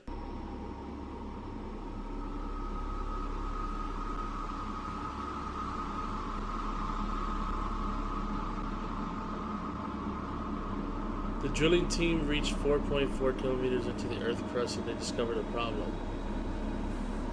The drill began to rotate wildly, indicating they've reached an empty pocket, like a cavern. Temperatures showed a dramatic increase to a heat of over 2,000 degrees Fahrenheit. They lowered a microphone designed to detect records and the sound of plate movements. But instead of plate movements,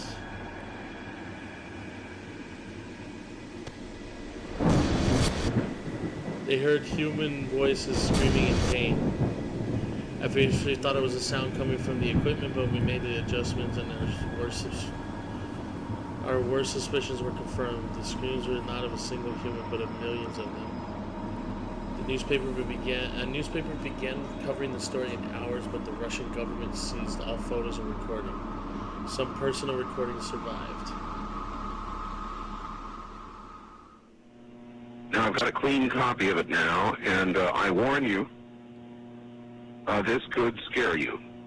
Here's the email. I can't find the clip of the other guy I want, but I do have the Black-Eyed Children video.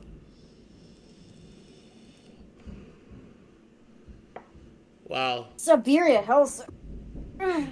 Hell is literally in Siberia. Wow. Yeah. Lightning and thunder just struck when I paused it. Do not dig. Okay, here we go. Whew. Recently began listening to your radio show and could not believe it when you talked about the sounds from hell tonight. My uncle had told me this story a couple of years ago, and I didn't believe him. Like one of your listeners who discounted the story as nothing more than just a religious newspaper fabricated account. The story about the digging, the hearing of the sounds from hell is very real. It did occur in Siberia. My uncle collected videos and so forth on the paranormal, supernatural.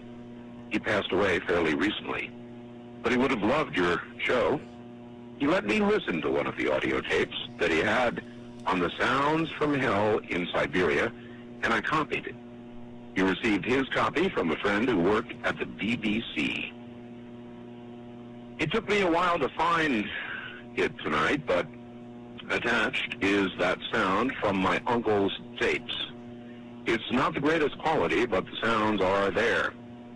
I was very hesitant to send you this, as the sound bothers me to listen to. I'd suggest that if you do play it on the program, warn listeners in advance so they may have the option of turning the radio off for 30 seconds while it plays. It has always haunted me. To those who discounted the Siberia sounds from hell story, it is true, and I, for one, wish it wasn't. Rick, listening from Chicago. And so I submit now the cleaned, a better copy to you, and I warn you, what you're about to hear is very disturbing indeed.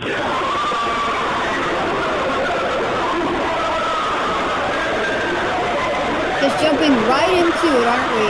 Jesus Christ.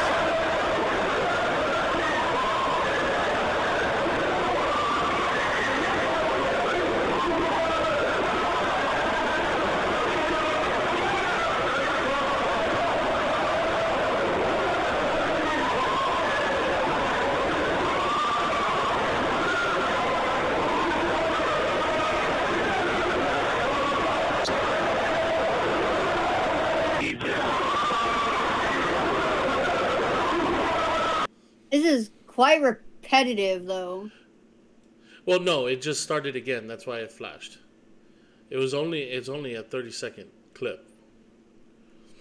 Average Discord call, fucking Doc. So here's another story. If many people out there know about it. Back during the Vietnam War, we had tactics to mess with the Viet Cong. And one of those tactics was Operation Ghost. It was a tape they put together of different noises.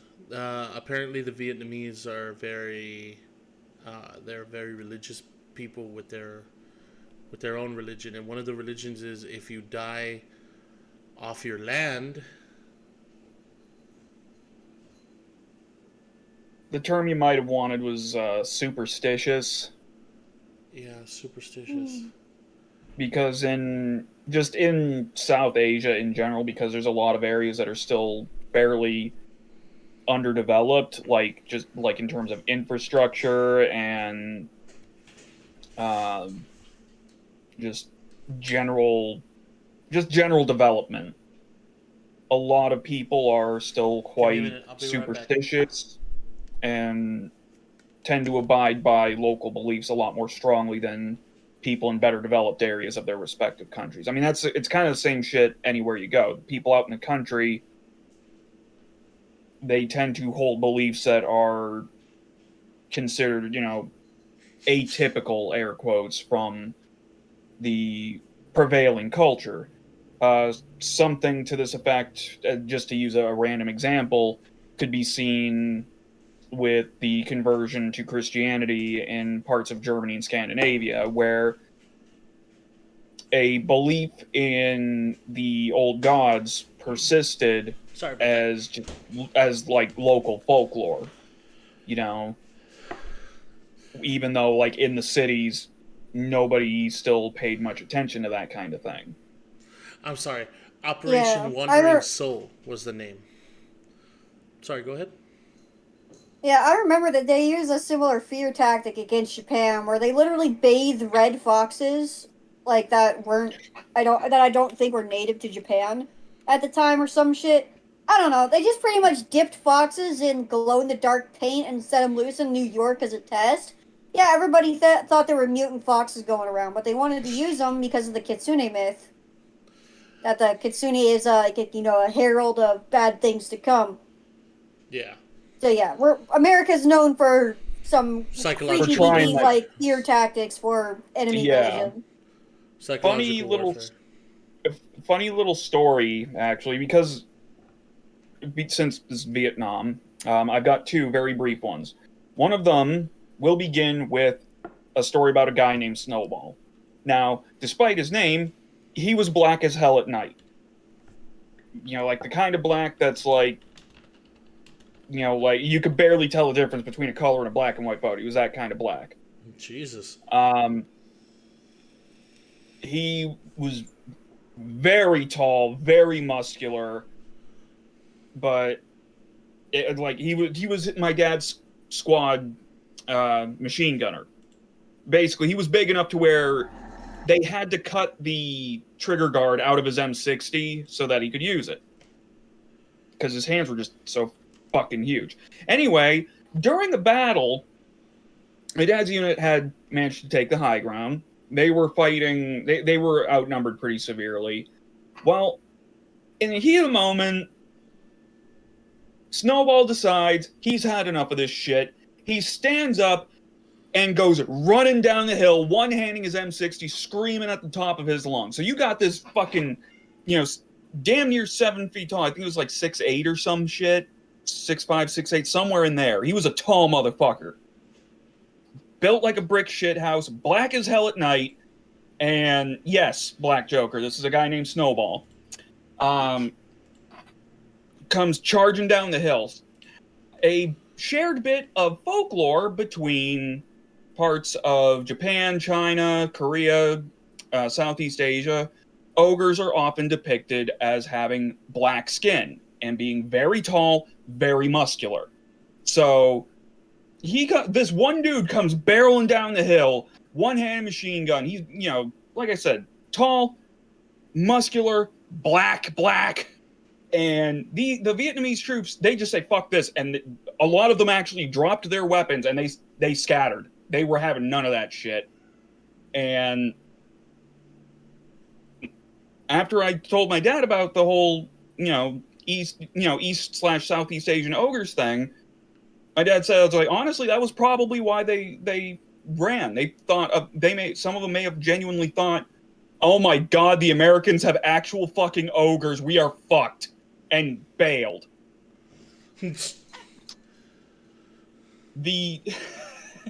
Fuck you, Omega. The other story is much simpler. During the course of a firefight, this dude got shot in the chest. It was because he didn't have his flak jacket closed, so he didn't have any plates covering his chest or anything, didn't have any ammunition, no incendiaries, none of that stuff. His jacket was just open for thermal regulation. Got hit in the chest, hit the ground dead as a doornail. My dad swears up and down that when that guy got hit and hit the ground, he saw a burst of light come out of the sky. So my dad may have literally seen a man get shot and his soul leave his body. So that's a couple of stories that are Vietnam related. Enjoy that. So the reason I brought it up was because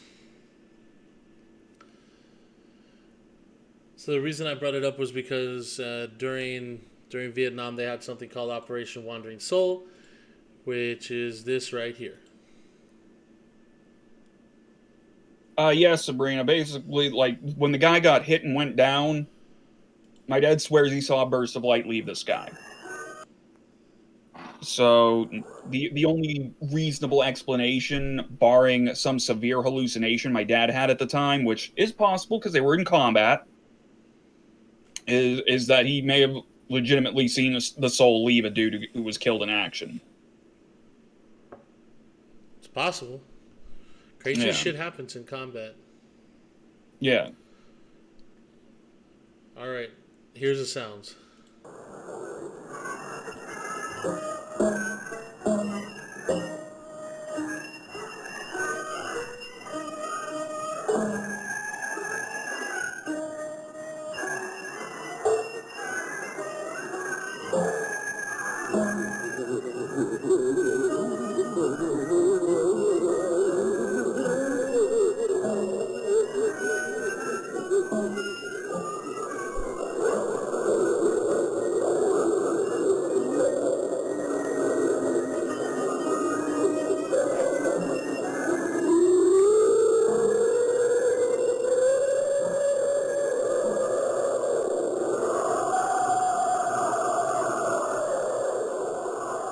Imagine you're in a pitch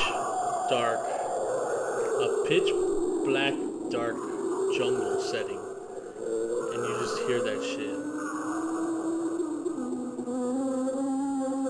I think if it was interspersed, like there was like, what the fuck is what's the term I want? This sounds artificial. Like it'd be unnerving initially, but it'd also be like, all right, where are these fuckers that are playing this shit? Because they got to be around here somewhere for us to be hearing this. Well, that's the thing. They would play them on boats and choppers.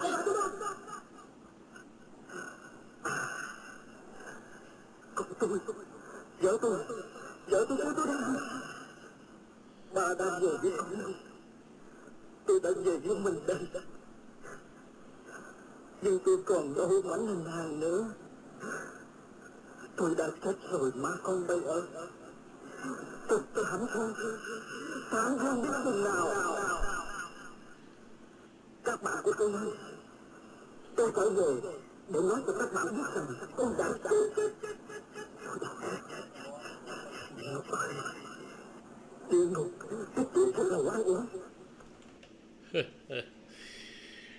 Pretty messed up. Yeah,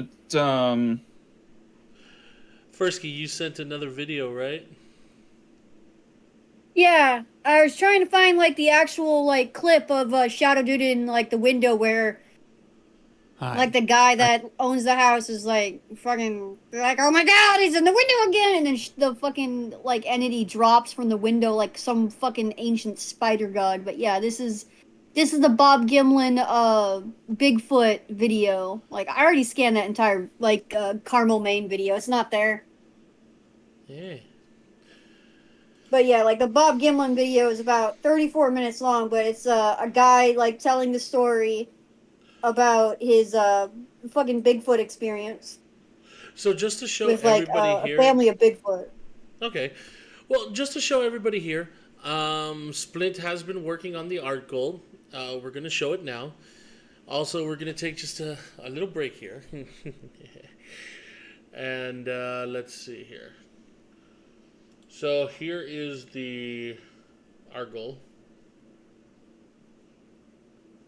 Yeah, I still haven't figured out what I'm going to do for the background, so if anybody has any suggestions, feel free. Like, post them in my office on the Discord if you're in there. Yeah, as far as the line work goes, I pretty much just have to do Kit and Ralph. And as I said, I got to figure out something for a background. I just haven't figured out what I'm going to do yet. Yeah. So there's the art goal. It's pretty cool. I like how detailed everything is. Oh, thank you. I bet you with the coloring and everything else, it's gonna look pretty badass. Yeah, the main thing is, like, if it wasn't going to take me, like, probably at least 3-4 hours per character to do the shading and stuff, because I'm a fucking idiot who does everything the hard way, I probably could have had this done over the course of this past week, but I was irresponsible. I was doing the line art for, like, a character a day the past few days, and... We got a super chat from Flowery Dingus coming in for $1 saying, "Say the word split, do it now." No. They want the stream. I am going to be what? I'm a good boy. The stream's still going on. Okay, so I guess this will be the last video for now, and then I think we'll cut it there. Well, in that case, after this video, I have 2 other stories to share. One from the warehouse and one from when I was a kid. Yeah, definitely. I'm Bob Gimlin, and today I have a very special video for you. I've been struggling with this video for literally years, but at this point, I've decided that anything is better than nothing. Why are you so I'm just going to snickering? explain all of this to you, as if I'm trying to explain it to an old friend. I mean, yeah, these All aren't the way drawn back by in Bob 2018, Gimlin. Bob I Gimlin received usually some has an very artist that does his emails from a shit. witness to These are the Bigfoot, actual which is an illustrations of the person He's a like lot who more gave than him the just a story. witness. And Have quite you ever frankly, actually I seen stopped big reading feet? the emails because of any part whatsoever I of it wish. was true. I'm not. wanted I don't to go hear about it camping for long enough to myself. see big I feet. needed to, I guess you could say. So I made my way to Michigan to speak to the witness firsthand. This Big was monkey. the end of February going into March of 2019. His name is Randy, and he now has his own channel, and he is the founder of Midwest Bigfoot Research, and I'll certainly put a link in the video description, and I'll pin his comment, should he decide to make one. The story you're going to hear is uncomfortable, and it's disturbing. In a lot of ways, it's too much. But one thing I'm completely certain of, well, as certain as anyone can be about anything, I guess, is that Randy isn't lying. There's no doubt about that in my mind. This is his truth, leaving 2 possibilities. He's crazy, or this happened. Gosh, I kinda hope he's crazy, but oh, I don't think he is. Anyway, all the illustrations you're going to see in this video are drawn by Randy himself to cement this experience. I will and be use right it back. to better understand these Yeah. creatures and the nature of their existence. The events occurred You in never hear of wild 1977 when Stalin he was 10 years encounters. old. Okay, here it goes. It began innocuously enough, with a bike ride. Randy and his friend wanted to bike to the woods to play. It was August, and school would be starting soon, so they wanted to utilize what little freedom they had left. In the woods by Morris Lake, he found this strange network of bushes. They were hollowed out, and some of them were tall enough that he and his friend could almost stand up. This tunneling bush had a central room, and he found old tattered blankets Nah, Rat, and all we're sorts still of here. shiny things attached to the walls, and pictures. And perhaps chillingly, Randy noticed that the pictures were the kind that come in picture frames, like the stock pictures to make the frame look appealing to buy. As 10-year-olds, they thought it was cool and didn't think too much of it, and they continued on with their day. Then they came upon 2 other boys, Russell and Mike. So now it's Randy, Randy's friend, and Mike and Russell. Russell was a few years older than the other 3. Mike and Russell were camping there for the night, and Randy and his friend decided to join them. So they went home and got some sleeping bags and a tent, and came back. But the sun had set, and it had gotten dark by the time they arrived, and they couldn't find Russell or Mike. So it's dark, and they can't find their friends. So they decide to set up a little camp with their sleeping bags. About an hour later, after they had just gotten situated, they heard Russell, the older boy from before, yelling for his friend Mike. Over and over again, Mike, Mike, Mike. This drawing is not what Randy saw. Rather, it's the reason that he heard Russell shouting for his friend. Then they started to hear other things, growls and screams. And according to Randy, these noises could not have been the result of any human. They were so frightened by the growls and screams that they got on their bikes and left. Randy told his parents what happened, and they laughed. His dad said he knew the boys would chicken out. The next morning, they set out to get their tents and sleeping bags, which they had abandoned, and this is what they found there. Russell was talking to Channel 13 News, and they weren't allowed into the vicinity where they had left their stuff. It seems that Mike had gone missing. He would be found 24 hours later, and he would never speak about what happened to him in those woods. However, it was blamed on a recently hired school bus driver. Randy did not put this together until much later, but a few days after this incident, he believes that he and some friends had spent an afternoon chasing a dog that wasn't a dog. According to Randy, these creatures are just as comfortable on 4 legs as they are on 2, especially when they're younger. About a week later, one of Randy's friends, a boy named Tim who lived a mile away, which was the closest house to where Randy lived, abruptly stopped socializing. And Randy thought this was strange, so one day at school, Randy asked Tim why he hasn't been around. Okay, and Tim I'm said back. he'd been busy with his pet orangutan. And Randy thought, well, Tim's gone crazy. Sorry about that, just real quick. I looked outside my window. My main street is flooding. Lovely. I know. Good thing I'm on a 2-story apartment, and I'm on the 2nd floor. Anyways, let's continue. Also, we're up to 17. What's up?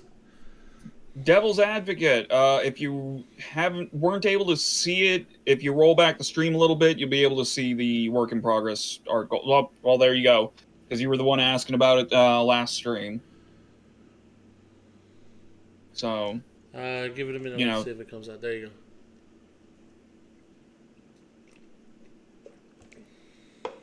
Yep, gay shenanigans. Glad you like it.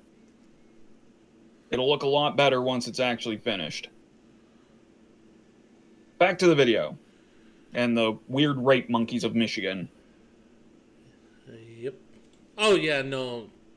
I will, Soltail. So on a weekend, Randy walks to Tim's house to see if Tim wants to play. Tim wasn't there, but the babysitter said that Tim was in the cornfield, quote, playing with a troll.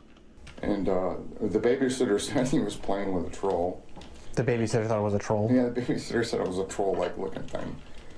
And in the cornfield. In the cornfield. That's 50 feet away from the house. Yeah. So Randy went out back, and he found Tim sitting right beside the cornfield, with all of his toys scattered around. Randy didn't expect to see anything, of course, until he did. And I guess this is what he saw. Tim informed Randy that the creature's name is Mike, and that he can say his Shut up name. and listen, it's good stuff. Now, in hindsight, Randy believes that he learned the word after the incident where people were shouting for the human Mike in the woods all night. Tim informed Randy that the orangutan doesn't like clothes. After regarding Randy skeptically for a good amount of time, Mike the Sasquatch emerged from the cornfield and grabbed Tim's arm, as if trying to take him into the cornfield. Tim was not alarmed by this. Rather, he playfully said, "Knock it off, what are you doing, Mike?" And Randy learned that Mike indeed could say his name, the name Mike, though according to Randy, it sounded much like a burp. Now, it's important to remember that at this point, the 2 10-year-olds very much believed that this was an orangutan, and they played with Mike for hours. Sometimes Mike would retreat into the cornfield, and he would mimic the boys. Mike also liked to say his name, Mike, because Okay, apparently yeah, come Randy on. and Tim found it funny and would laugh, which the creature seemed to enjoy. Okay, Then Tim nice, and kid. Randy went inside for lunch, and Randy went home. That night, only Bionic Woman was on TV, and Randy didn't want to watch it, so he went out to several barns on his property to play, as he often did. He was in the hayloft for a few minutes when he heard the door open. He thought it was his dad coming to talk to him about something, but it wasn't. It was Mike, the orangutan, and after regarding Mike hesitantly for a while, they began to play. And the first thing they did was press their feet together, and Randy marveled at what flexible feet orangutan have. This is one of the reasons he was so convinced that Mike was an escaped pet, because he was so calm, indicating, of course, that he was accustomed to interacting with people.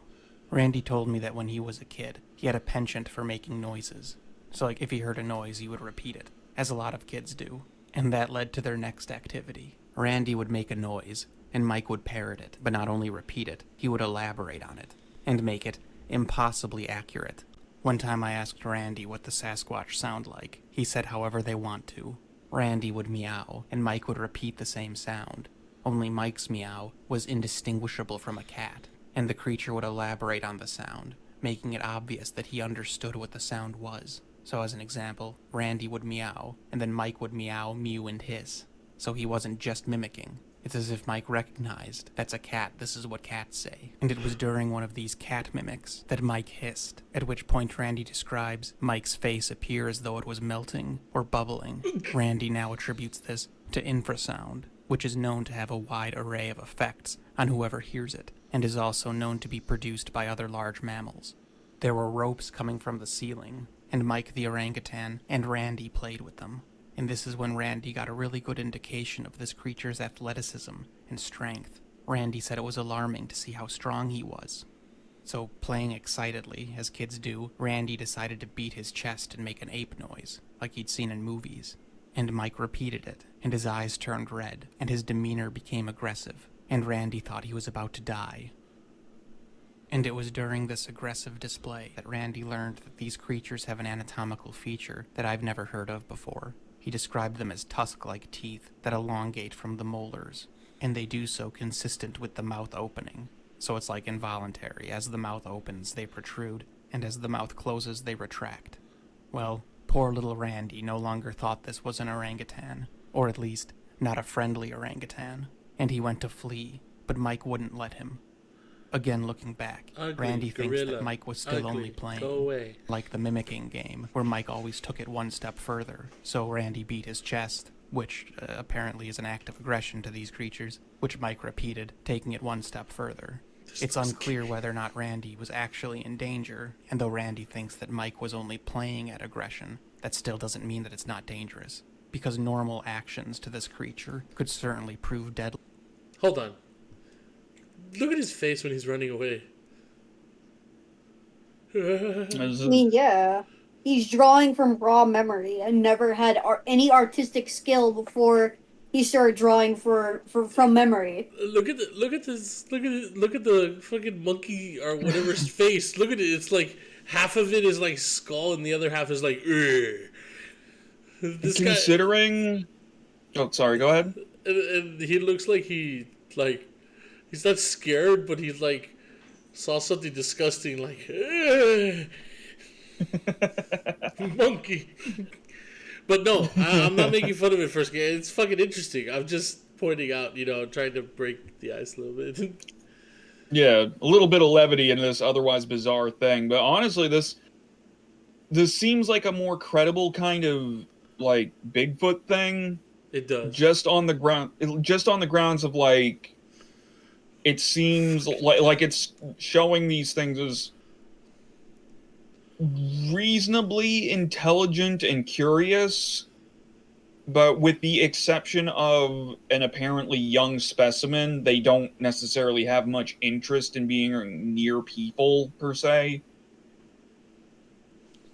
So basically, like, this one's basically the fucking short busser that ain't listening to its parents to stay away from the fucking the fucking hairless monkeys, and hangs out with the dumb little hairless monkeys in the cornfields. Yeah. Pretty So- much is what Lead like to a they human, explained it which is as at the obviously end. God damn it, Salem. been documented in other large primates. Much like Harambe, if you remember that. I don't think the gorilla was trying to hurt that kid. It's just that humans are less physically capable than a gorilla analog of the same size. And so in hindsight, Randy thinks that Mike was only play fighting. He didn't realize that at the time. And Randy started to scream for his life. At which point, Mike pounced on Randy and made a strange hissing sound that Randy claims had a paralyzing effect. At close range, Randy was completely unable to move.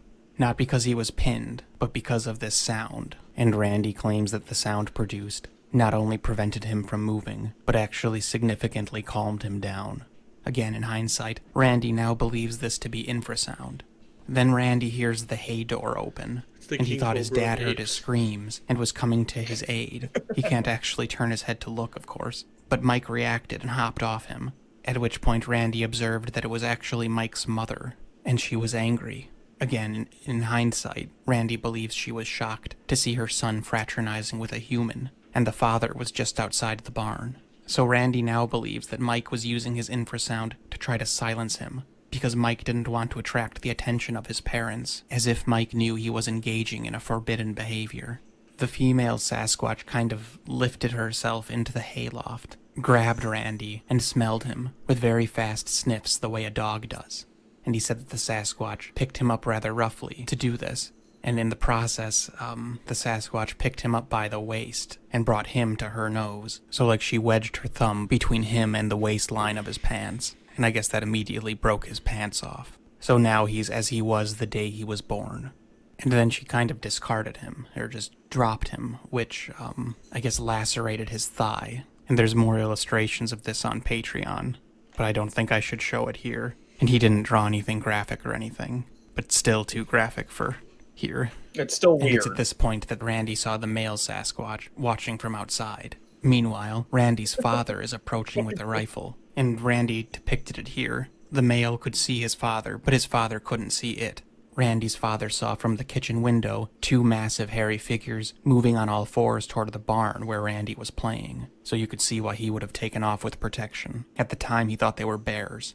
The female grabbed Mike and leapt from the loft, but Mike was still holding Randy, so Randy tumbled with them. Again, Randy thinks this is an example of the difference of the physicality between Sasquatch and humans. As a 10-year-old human boy, that was an extremely dangerous fall, but from knowing what he knows now about Sasquatch, he thinks that that would have just been normal, rough and tumble type behavior.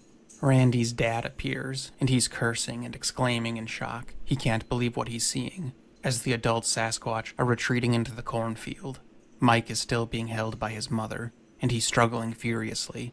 He somehow escapes her grip, and approaches Randy and his father on all fours. The adult Sasquatch don't pursue the juvenile, but they growl. Mike stands up a mere 10 feet from the humans, and Randy, who's still in a state of horror, yells for his dad to shoot it, which is kind of understandable at this point. His dad fires into the air because he had a 16-gauge shotgun, which was loaded for birds. He knew it probably could have ended Mike, but certainly not the adults. And being a father himself, it was clear that an attack on Mike would not have been appreciated by the massive creatures before him. At that point, all 3 Sasquatch disappeared into the cornfield. But Mike came out a moment later. Mike's parents apparently thought that Mike was fleeing with them, but he wasn't. With Mike approaching and the 2 parents nowhere to be seen, Randy and his father fled into the barn, because they still don't want to shoot, obviously, and incur the wrath of the 2 giant creatures. But there was a gap in some of the boards of the barn, and Mike once more tried to get a hold of Randy through that gap. At which point, Randy's dad hit Mike's arm with the butt of the shotgun, and then Mike grabbed the shotgun, and they played tug-of-war with the Sasquatch. But Mike grabbed that gun and he almost got it away from my dad. And he shot. Well, he couldn't get the gun away from him. My dad had his leg up on the freaking side of the barn. He's trying to go like, oh, he's strong. He's going like that. And he finally shot, and that scared him away, and it got quiet again. And see, this is why it's kind of important to remember that Randy and Mike had been playing for a long time before things escalated. So Mike was likely still in play mode.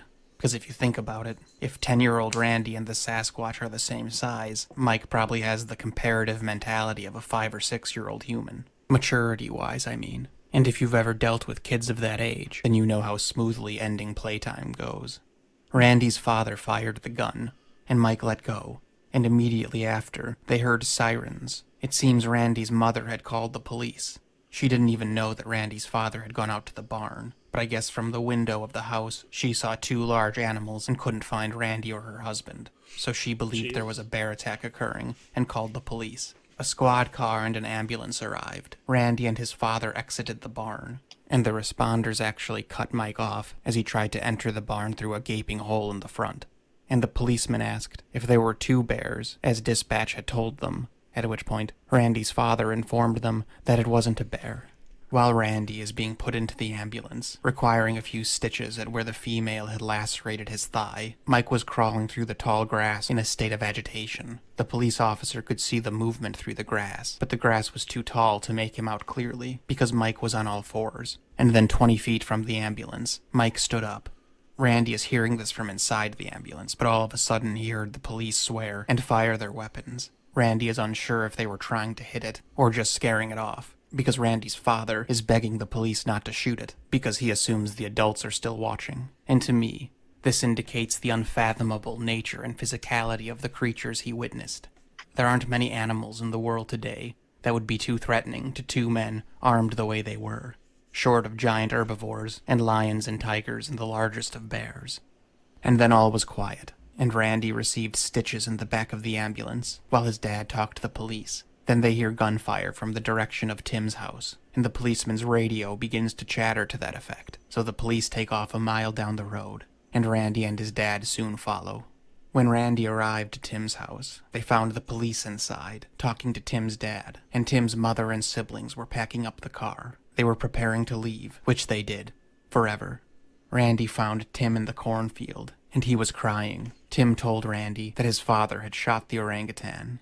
It seems Tim's family had been relaxing after dinner when they abruptly heard screams and banging on the side of the house. Tim's dad got his gun as Mike came in through the bathroom window and went straight for Tim. Simultaneously, Tim's family began to scream as they see Mike's parents leering in through the window. Tim begged for his dad not to shoot, but Dad, understandably, didn't listen, and Mike gets shot in the living room, and he retreats the way he came.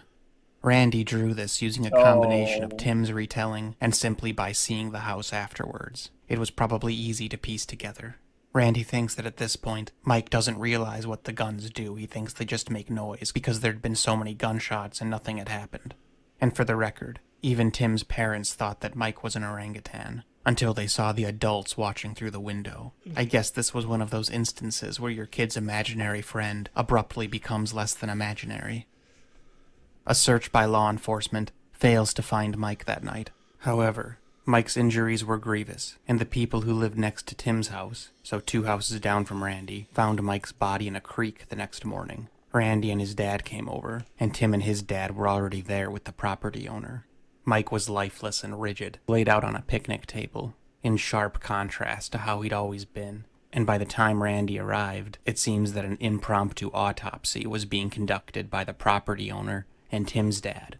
Both men were hunters, and both were accustomed to cutting, and I guess they wanted to figure out what this thing was. Once Randy realized what they were doing, he threw up in the cornfield, and he wouldn't watch, but he heard the 2 men's discussion.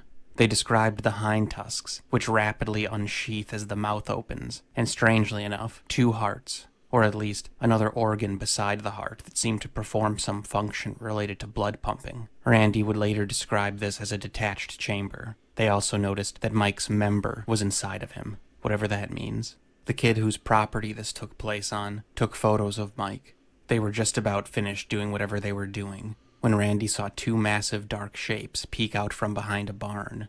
Randy realized what it was before anyone else did, and he ran for the house. The property owner screamed and ran too, and according to Randy, he wet himself. Tim's dad, however, having seen the creatures before, and therefore being slightly less surprised, went for his rifle, at which point the creatures disappeared, and not silently, they crashed away screaming. After that, Mike was buried in a trench that was used for farm animals. Ironically, Randy thinks that it was these graves that attracted the Sasquatch in the first place. Randy told me that a company that sold horse and cow feed to that area of Michigan made a terrible mistake and had sold feed contaminated with a chemical called PBB, a flame retardant. And this is one of the many things that not only surprised me, but surprised me even more to learn that it was very much true.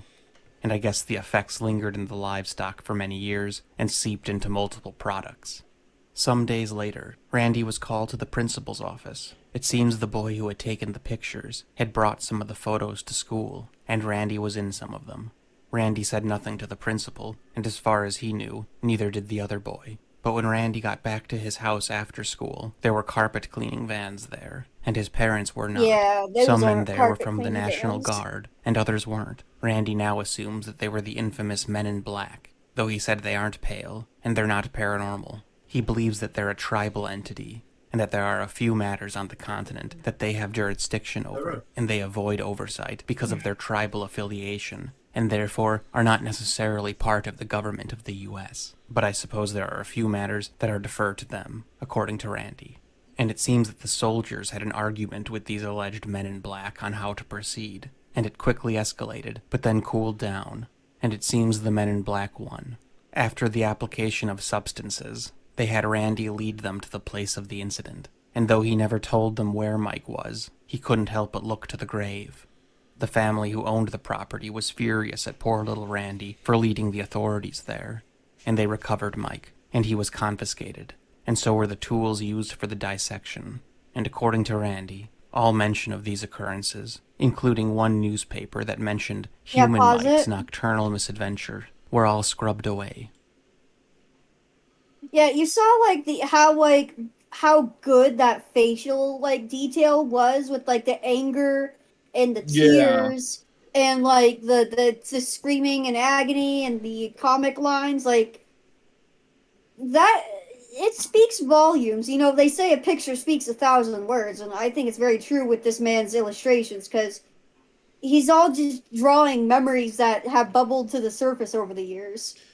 I'm going to put the link to this video in the chat feed because we are hitting, we're about to hit 3 hours. So I'm going to go ahead and cut it here, guys.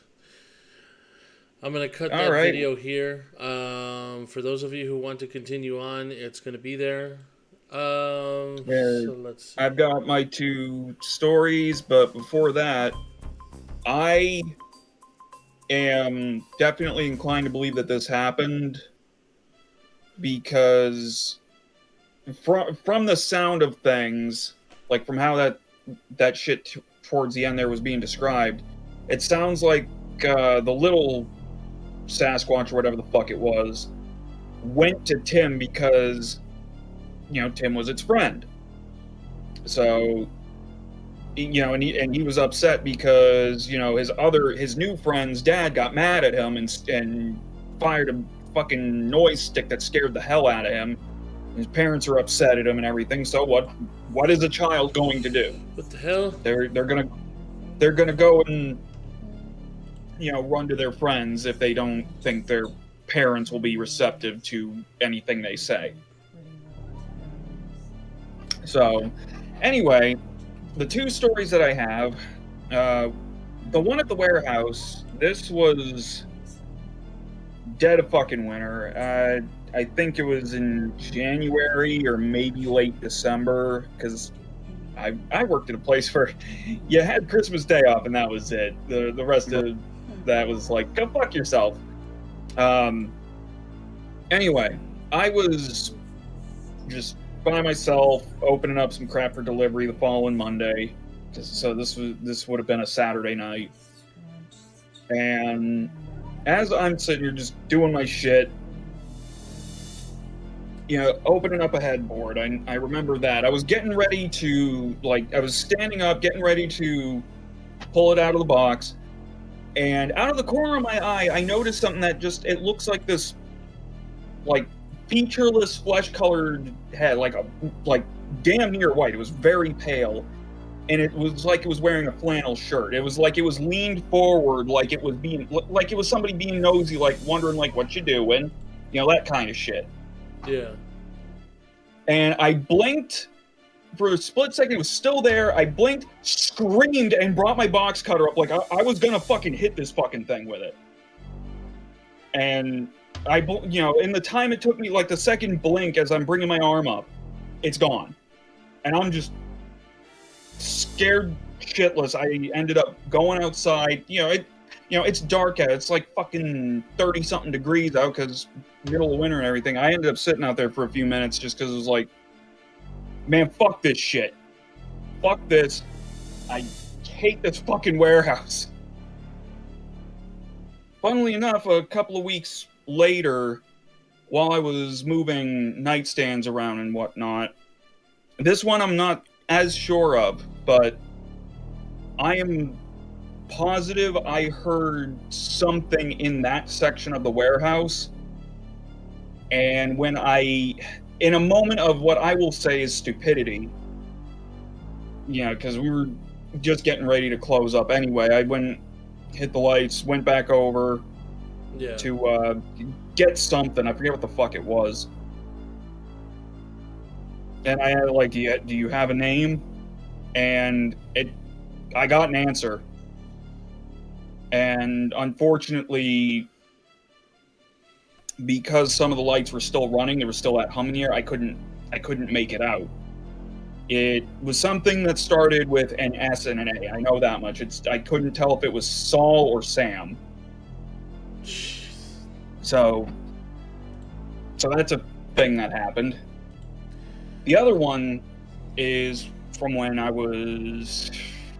because I've told Fursky about this particular story, but I forget, I couldn't have been older than like 7 or 8. 9 at the absolute oldest. But I'm pretty sure it was around 7 or 8 or so. Summer vacation, out playing with my friends. It's getting dark. Like, it's getting dark. We were out until, I think after 9. And as we're, there's 4 of us. We're just out playing around the block as kids are given to doing. And we all see this thing fall out of a tree. And I don't mean like tumble out or drop out like something broke off the tree or died up there or whatever. This thing drops down, turns and looks at us, and it looked like this hunched humanoid, like hunched over with like some kind of canine ears, coyote, wolf, something, pronounced pointed ears, solid black, but it looked like it was wearing a cloak, like a ripped up fucking cloak. Solid black, made no sound coming out, looked at us, turned, and booked it down the street. And I love you, kitty, but oh my god. It gets about a house length away, turns, and as far as we can tell, it hopped a chain link fence. Still made no fucking sound. Us, being stupid fucking kids, convinced that we just saw something weird, chased it until we got to the fence, because obviously we were all little kid, none of us would reasonably like hop somebody's fence into someone else's property. But we don't know what it was, as far as I know. The closest approximation any of us, that like I was able to gather just from reading stuff and from talking to Fursky about it and everything, we think it's definitely not something normal. But Jesus. Since I hadn't thought about it in years and years until the topic happened to come up when I was talking to Fursky one night months ago. I wish I could find the fucking scribbles I made, because I made some scribbles that kind of illustrate what vaguely the profile of these things. But yeah. Well, so that's the weird occurrences. Damn. Well, we're gonna go ahead and end it here. Splint, wanna go ahead and plug anything? Just same shit as usual. Let me grab the links, because it still won't let me post them, as far as I know. Unless you've still got them on hand. Where the fuck? I gotta move the stream window. Yeah, you can. They're still in the DMs. Yeah, no, Here you go. I'm pretty sure that. Yeah. All right, and Fursky, anything you want to plug? Yeah, just give me a minute. I'm getting the links again. I do have a Throne wish list. It's an anonymous gifting site where you can essentially sign up, and if you feel like it, you can buy me one of my hundreds of fucking dinosaur plushies, or anything else like that's on there. It's a little like, you know, early key mask gift. Or if you want to, like, I guess do something for free, I have like a Twitch, and I am trying very, very hard to reach affiliate. It's twitch.tv/firstskadoodle, same as my username. I recently had a PC reset, so my model for VTubing is different. But posting both the linky dinkies in the chat, and there you go. Thank you all for watching, and I hope you enjoyed the scary and creepy videos that I picked out. I tried very hard. Yeah, I do want to thank everybody for coming in. I know that we were going to have another one, but, you know, we went into the videos and stuff. But, hey, it was a fun Halloween stream. All of you be safe out there. And enjoy the end music. See you later. See you later. Happy Don't forget to check your Halloween, guys. candy.